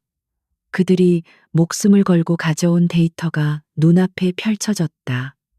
응급실 CCTV 원본 영상. 이 실장과 가짜 경찰들이 난입하는 장면이 선명하게 찍혀 있었다. 그리고 한태준의 최초 독극물 검사 보고서 원본 TX9. SJ 바이오 파마의 극비 프로젝트명이었다. 마지막으로 강지원에 대한 허위 정신 감정서, 망상 장애, 과대망상, 모든 것이 한상훈을 가리키는 완벽한 증거였다. 그들이 이 증거를 검토하고 있는 바로 그 순간 태준의 보안 노트북에서 날카로운 경고음이 울렸다. 그것은 김 비서가 미리 심어둔 SJ그룹 이사회 서버의 비상 알림이었다. 긴급 이사회 소집. 안건 한태준 이사해임 및 신임 의장 선임. 일시이길 오전 9시. 지원이 시간을 확인했다. 새벽 3시. 그들에게 남은 시간은 단 6시간 뿐이었다. 김 비서의 희생으로 얻은 증거를 세상에 공개하기도 전에 그들은 법적으로 모든 것을 빼앗길 위기에 처한 것이다. 6시간, 태준이 읊조렸다. 한상훈이 마지막 발악을 하는군. 이사회를 열어 모든 것을 합법적으로 종결시키려는 거야. 그럼 어떡하죠? 이 증거를 언론에 넘길까요? 지원이 다급하게 물었다. 태주는 고개를 저었다. 아니, 지금 언론에 넘기면 그들은 이 증거마저 조작이라고 몰아갈 거요. 이 사회는 그대로 진행될 테고 나는 횡령범이자 도망자 신세로 회장직에서 해임되겠지. 그는 잠시 생각에 잠겼다. 그의 눈빛이 차갑게 빛났다. 아니 방법이 있소. 이 증거는 가장 극적인 순간에 사용해야 해. 이 사회가 열리는 바로 그 자리에서. 하지만 어떻게 거길 가죠? 병원보다 더 심할 거예요. SJ그룹 본사는 요새나 다름없어요. 이 실장도 분명 거기 있겠죠. 지원의 목소리에 절망이 스쳤다. 그래서 덫을 놓아야 하오. 태주는 다시 CCTV 영상을 돌려보았다. 지원이 병원에서 말했던 것이 떠올랐다. 당신이 말했지. 병원 내부에 조력자가 있었을 거라고. 두 사람은 영상을 프레임 단위로 분석했다. 그리고 지원이 그것을 발견했다. 잠깐, 저 사람 영상 속에서 이 실장이 응급실로 난입하기 직전 병원장인 박 원장이 그와 복도에서 만나 악수를 하고 무언가를 지시하는 듯한 모습이 스치듯 지나갔다. 박 원장. 그가 한상훈의 내부 조력자였다. 그는 몰랐을 거요. 이 실장이 그 장면까지 녹화되고 있을 줄은. 태준의 입가에 냉혹한 미소가 번졌다. 그는 즉시 안전가옥에 비치된 절대 추적이 불가능한 보안 전화기를 집어들었다. 그는 박 원장의 개인 번호를 눌렀다. 박 원장, 잠은 편히 주무셨나 모르겠군. 수화기 너머로 숨을 삼키는 소리가 들려왔다. 누구십니까? 당신이 죽이려 했던 사람이지. 태준의 목소리에 박 원장은 거의 비명을 질렀다. 내가 당신의 그 더러운 손이 담긴 CCTV 원본을 가지고 있소. 이 실장과 악수하며 내 위치를 알려주던 바로 그 영상이지. 원하는 게 뭡니까? 박 원장은 공포에 질려 있었다. 간단해. 이 실장에게 지금 당장 보고해. 강지원이 인천의 한 요양병원에 숨어든 것을 방금 확인했다고. 그 쥐새끼를 잡으러 당장 병력을 그쪽으로 돌리라고 해. 만약 10분 내로 이 실장의 주력 병력이 인천으로 이동하지 않으면 이 영상은 모든 언론사와 검찰청으로 전송될 거요. 태주는 전화를 끊었다. 이것은 도박이었다. 하지만 그는 박 원장이 자신의 안위를 위해 한상훈을 배신할 것이라 확신했다. 그리고 그의 도박은 성공했다. 얼마 지나지 않아 그들이 확보한 경찰 무전망 도청 장치에서 다급한 목소리들이 오갔다. SJ그룹 보안팀의 차량 수십 대가 인천 방향 고속도로로 진입하고 있다는 보고였다. 이 실장을 서울에서 몰아내는데 성공한 것이다. 이제 두 번째 준비를 해야겠군. 태준이 지원을 바라보았다. 이제부터 내 목숨은 다시 당신 손에 달렸소, 강 간호사. 태준은 비록 정신력으로 버티고 있었지만 그의 몸은 한계에 다다른 상태였다. 고열은 가라앉았지만 독소의 후유증과 탈출 과정에서 입은 부상, 그리고 극심한 피로로 인해 그는 제대로 서 있기도 힘들었다. 지원의 눈빛이 다시 응급실 간호사의 그것으로 돌아왔다. 그녀는 안전가옥에 의료실로 달려가 필요한 약품들을 챙겼다. 이건 치료제가 아니에요. 감염이죠. 그녀는 주사기에 강력한 진통제, 각성제, 그리고 고농축 영양제를 혼합했다. 이 주사는 당신의 고통을 억누르고 뇌를 강제로 활성화시킬 거예요. 앞으로 몇 시간 동안 당신은 고통도 피로도 느끼지 못할 겁니다. 하지만 약효가 떨어지면 그때는 정말 위험해질 수 있어요. 당신의 몸이 모든 대가를 한꺼번에 치르려 할 테니까요. 그녀가 태준의 팔에 정맥 주사를 놓았다. 차가운 약물이 그의 혈관을 타고 퍼져나갔다. 태준은 고통스러운 신음을 참아냈다. 몇 분이 지나자 놀라운 변화가 일어났다. 그의 창백했던 얼굴에 혈색이 돌기 시작했고 흐릿했던 눈빛은 다시 총명함과 냉철함으로 빛났다. 그는 천천히 일어섰다. 비틀거림은 없었다. 그는 김 비서가 미리 준비해 두었던 완벽하게 다려진 검은색 맞춤 정장으로 갈아입었다. 새벽녘 동이 트기 시작했다. 거울 앞에 선 한태준은 더 이상 도망자가 아니었다. 그는 지옥에서 돌아온 SJ그룹의 후계자였다. 그의 눈에는 김 비서의 죽음에 대한 슬픔과 한상훈에 대한 불타는 분노, 그리고 모든 것을 되돌려 놓겠다는 확고한 의지가 담겨 있었다. 지원은 그의 곁에 섰다. 그녀 역시 간호사복이 아닌 단정한 정장을 입고 있었다. 이 사회는 우리 둘이 들어가는 겁니다. 지원이 말했다. 그녀는 단순한 증인이 아니었다. 그녀는 이 전쟁의 또 다른 주인공이었다. 태주는 그녀를 바라보며 고개를 끄덕였다. 갑시다. 나의 가장 유능한 간호사. 그들은 함께 안전 가옥을 나섰다. SJ그룹 본사적의 심장부에서 벌어질 마지막 전투를 향해 SJ그룹 본사 30층 이사회 회의실. 창밖으로는 서울의 스카이라인이 펼쳐져 있었지만 회의실 안의 공기는 무겁게 가라앉아 있었다. 거대한 마호가니 테이블 주위로 그룹의 최고 권력자들이 침묵을 지킨 채 앉아 있었다. 그들의 시선은 의장석에 앉은 한상훈 부회장에게 고정되어 있었다. 그는 완벽한 승리자의 여유를 만끽하고 있었다. 존경하는 이사님 여러분. 한상훈이 비통함과 결의에 찬 목소리를 연기하며 입을 열었다.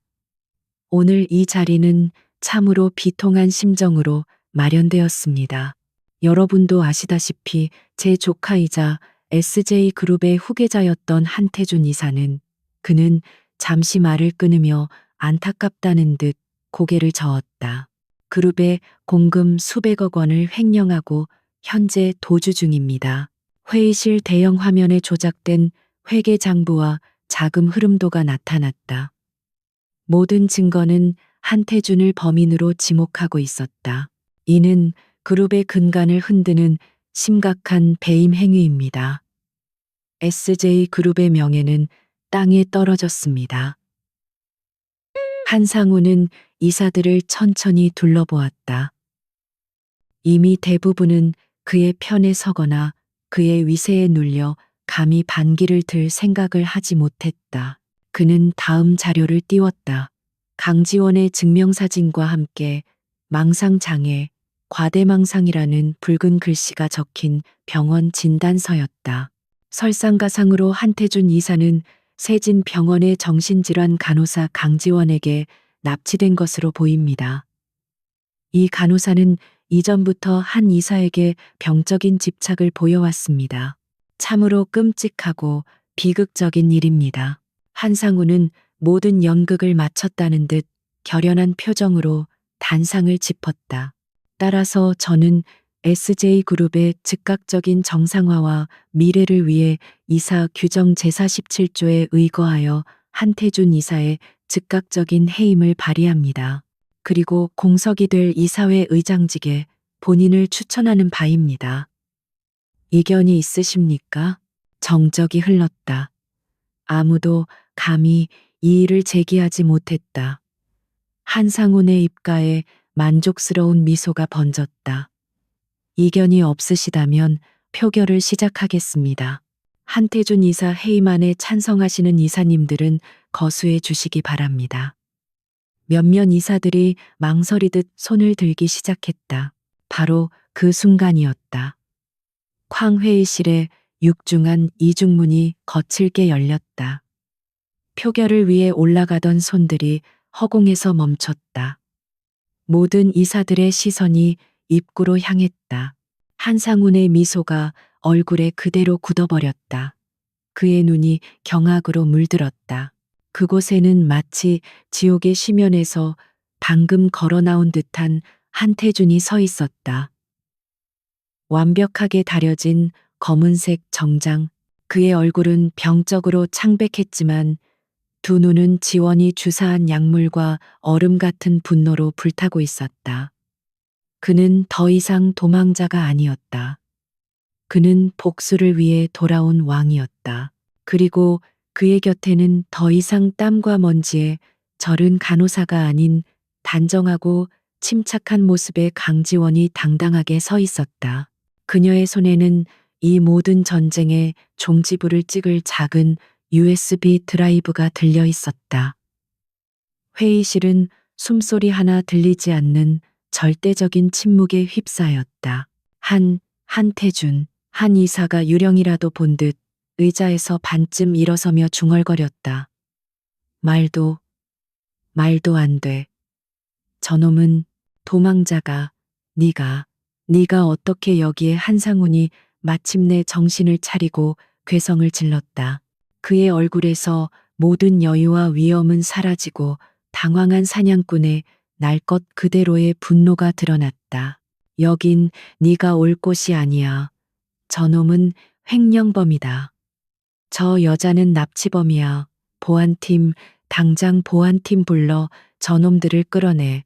한상훈이 미친 듯이 소리쳤지만 아무도 움직이지 않았다. 아니, 움직일 수 없었다. 한태준이 뿜어내는 서늘한 기백이 회의실 전체를 압도하고 있었다. 보안팀을 찾으십니까? 삼촌 태준이 차가운 목소리로 회의실을 천천히 가로질러 걸어왔다. 그의 구둣발 소리가 대리석 바닥에 또렷하게 울렸다. 당신의 충견이 실장은 지금쯤 인천에서 허탕을 치고 있을 겁니다. 당신의 또 다른 개박 원장이 보낸 가짜 정보를 쫓아서 말이죠. 한상훈의 얼굴이 하얗게 질렸다. 그가 어떻게? 태주는 멈추지 않고 의장석 옆에 프레젠테이션 단상으로 향했다. 그는 노트북을 열었다. 강지원이 그의 곁에 서서 침착하게 USB 드라이브를 노트북에 연결했다. 이사들은 공포와 호기심이 뒤섞인 눈으로 그들을 지켜보고 있었다. 표결은 잠시 미루시죠, 이사님들. 태준이 마이크를 잡았다. 그의 목소리는 낮았지만 회의실 구석구석을 파고들었다. 한상훈 부회장님께서 준비하신 자료에 몇 가지 빠진 내용이 있어서 제가 친히 보충해 드리러 왔습니다. 진실이 무엇인지 여러분의 눈으로 직접 확인하시죠. 첫 번째 파일이 재생되었다. 세진병원 응급실의 CCTV 원본 영상이었다. 화면 속에서 이 실장이 이끄는 가짜 경찰들이 총기 혹은 그에 준하는 무기를 숨기고 응급실로 난입하는 장면이 선명하게 나타났다. 환자들과 의료진이 공포에 떠는 모습, 그리고 지원이 필사적으로 태준을 숨기는 모습이 이어졌다. 이사들 사이에서 경악의 탄식이 터져나왔다. 이것은 보호가 아니라 명백한 습격이었다. 영상은 계속되었다.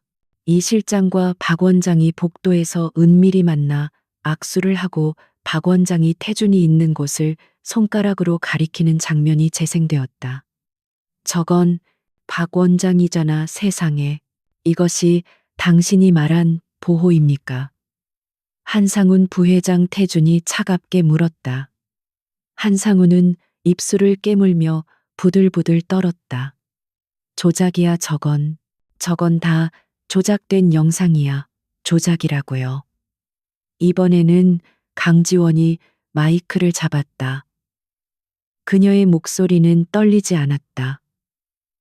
오히려 얼음처럼 차갑고 단호했다. 그녀는 두 번째 파일을 열었다.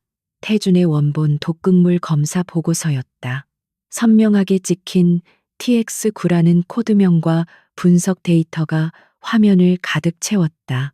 이것은 제가 최초로 의뢰했던 한태준 환자의 독극물 검사 결과 원본입니다. 제가 목숨을 걸고 병원에서 빼내온 증거죠. TX9. 이사님들 중에는 SJ 바이오파마에 관여하시는 분도 계시니 잘 아시겠군요. 지원이 이사들을 똑바로 쳐다보며 말했다. SJ 바이오파마에서 한상훈 부회장의 직속 라인으로 개발 중인 군사용 신경독입니다. 48시간 내에 체내에서 완벽히 분해되어 증거를 남기지 않는 완벽한 암살용독이죠. 회의실에 공기가 얼어붙었다. 암살이라는 단어가 공기 중에 울렸다. 한상훈 부회장님, 이 독극물은 어떻게 병원에도 없는 이 독극물은 어떻게 당신의 조카 몸에 주입되었을까요? 지원의 추궁에 한상훈은 말문이 막혔다. 그는 단상 위에 물병을 집어 던졌다. 닥쳐, 저 미친년이 감히. 미친년이라고요. 지원은 눈 하나 깜짝하지 않고 세 번째 파일을 열었다. 그것은 그녀의 사진과 함께 망상장애, 과대망상이라는 진단명이 적힌 허위 정신 감정서였다. 이것이 당신들이 저를 미친년으로 만들기 위해 조작한 제 진단서입니다. 유일한 목격자인 저를 제거하고 제 증언의 신빙성을 없애기 위해서였죠. 모든 증거가 공개되자 회의실의 분위기는 완벽하게 역전되었다. 이사들은 더 이상 한상훈을 두려워하지 않았다. 그들은 경멸과 공포가 뒤섞인 눈으로 그를 바라보았다. 그는 이제 쫓기는 쥐에 불과했다. 끝났어, 삼촌. 태준이 그를 향해 마지막 선고를 내렸다. 당신의 탐욕이 SJ그룹과 당신 자신을 모두 무너뜨린 거야. 아직 안 끝났어, 내가 이대로 무너질 것 같아. 한상훈이 완전히 이성을 잃고 고함을 질렀다. 그는 책상 위에 전화기를 집어들었다. 내가 널 죽여버리겠어. 하지만 그는 어떤 번호도 누르지 못했다. 회의실 문이 다시 한번, 이번에는 훨씬 더 요란한 소리를 내며 열렸다. 검은 정장을 입은 검찰 수사관들과 그들을 이끄는 차장 검사가 회의실로 들이닥쳤다. 그들은 한치의 망설임도 없이 한상훈에게로 향했다. 한상훈 씨, 살인 미수 증거 인멸, 특수교사 횡령 및 배임 혐의로 긴급 체포합니다. 당신은 묵비권을 행사할 수 있으며 수사관들이 그에게 다가가 차가운 수갑을 채웠다.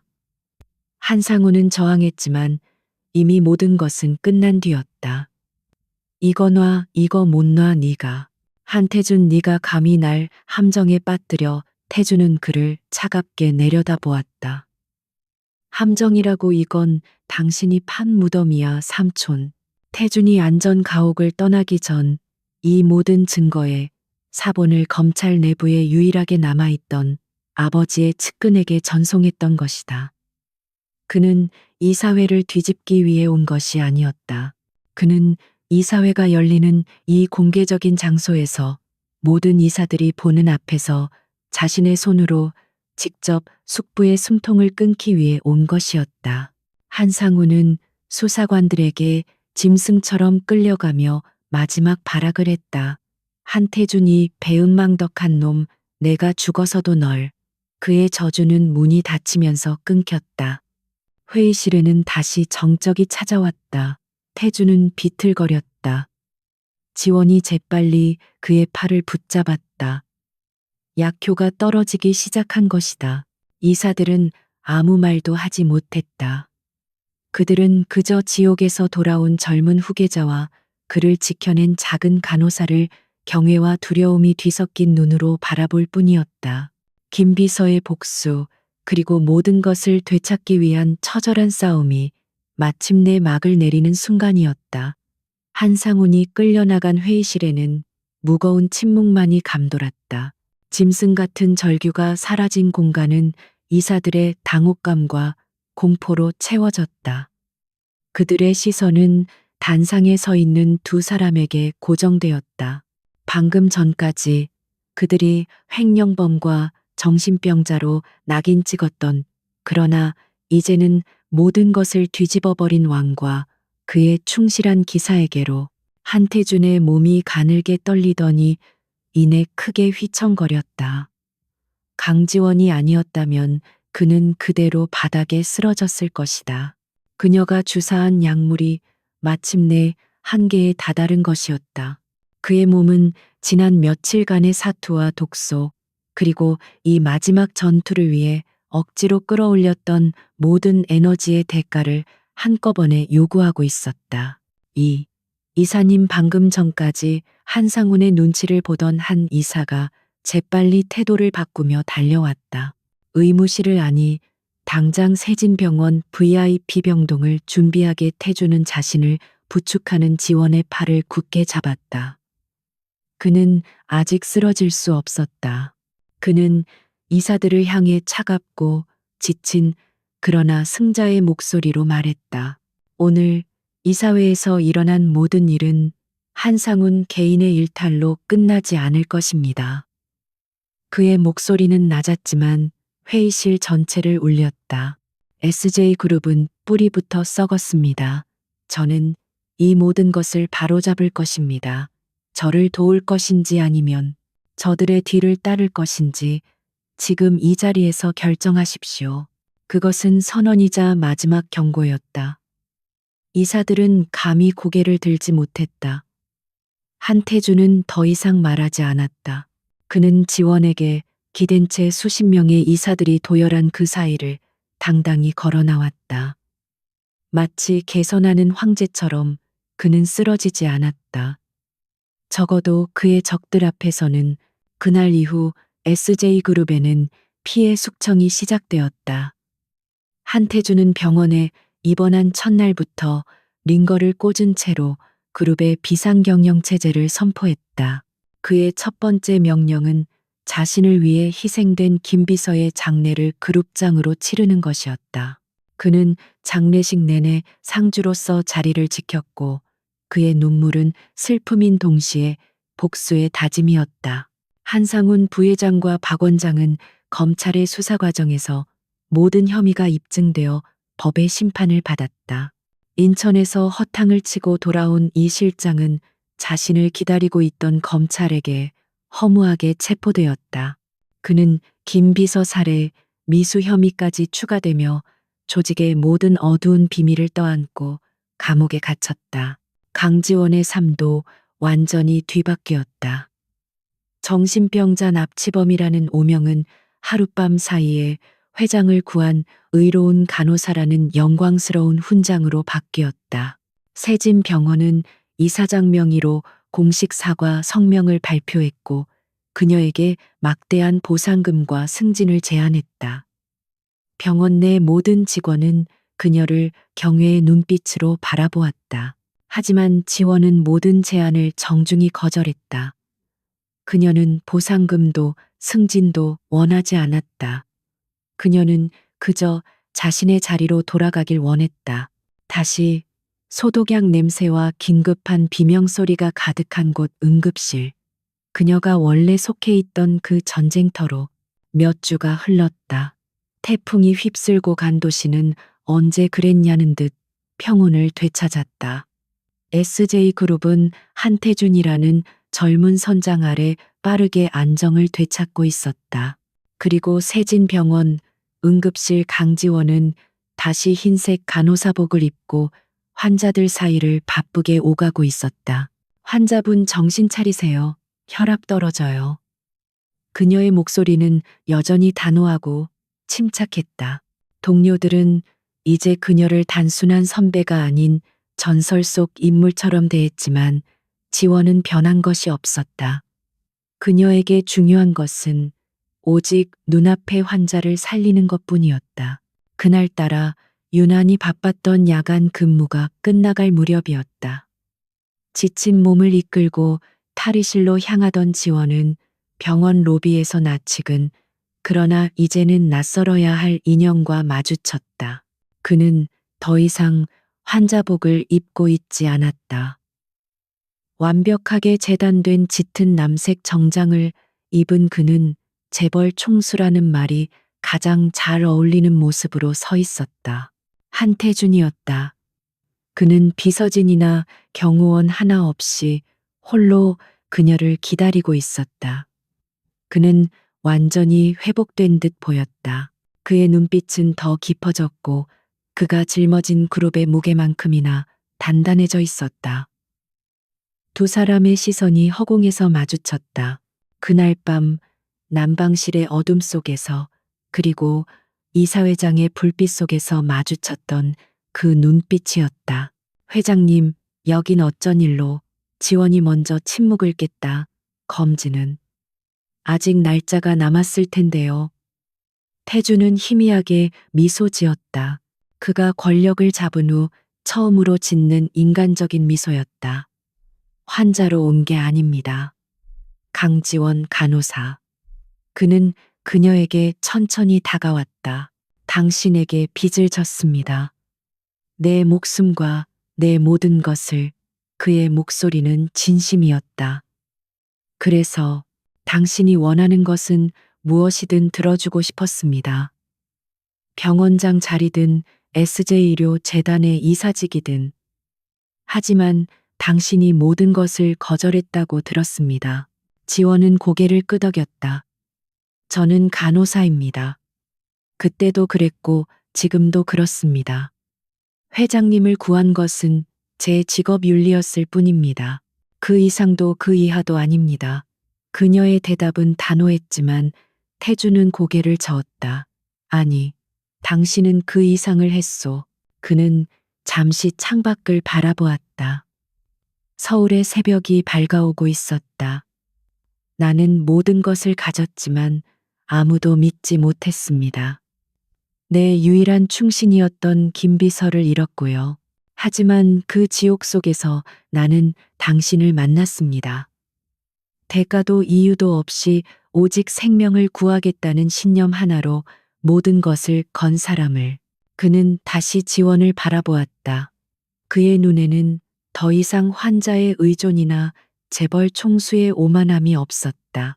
그것은 한 인간이 다른 인간에게 보내는 가장 깊은 존경과 신뢰의 눈빛이었다. 당신은 내게 목숨뿐만 아니라 사람을 다시 믿을 수 있는 용기를 주었습니다. 강지원 씨, 지원은 아무 말도 할 수 없었다. 그녀의 심장이 그날 밤처럼 다시 세차게 뛰기 시작했다. 태주는 그녀에게 한 걸음 더 다가왔다.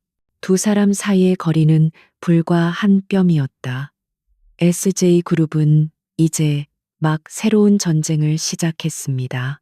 썩은 뿌리를 도려내고 새로 태어나는 고통스러운 과정이 될 겁니다. 그는 말을 멈추고 그녀의 눈을 깊이 들여다보았다. 그 전쟁터에서 가끔은 당신 같은 진짜 의사가 필요할지도 모르겠습니다. 내 영혼을 치료해줄 그것은 고백이었을까? 아니면 또 다른 형태의 스카우트 제의였을까? 지원은 알 수 없었다. 하지만 그녀는 그가 무엇을 말하려 하는지 어렴풋이 느낄 수 있었다. 두 사람은 더 이상 말없이 서로를 바라보았다. 그들을 묶었던 것은 피와 죽음의 위협이었지만 이제 그들 앞에 펼쳐진 것은 새로운 시작이었다. 한 사람은 거대한 제국을, 한 사람은 생명의 최전선을 지켜야 했다. 태주는 손을 내밀지 않았다. 지원도 물러서지 않았다. 그들은 그저 새벽빛이 스며드는 병원 로비 중앙에 서 있었다. 두 개의 다른 세계가 충돌하고 구원하고 마침내 하나로 이어지는 순간이었다. 그들의 길고 긴 밤이 끝나고 마침내 진정한 새벽이 밝아오고 있었다.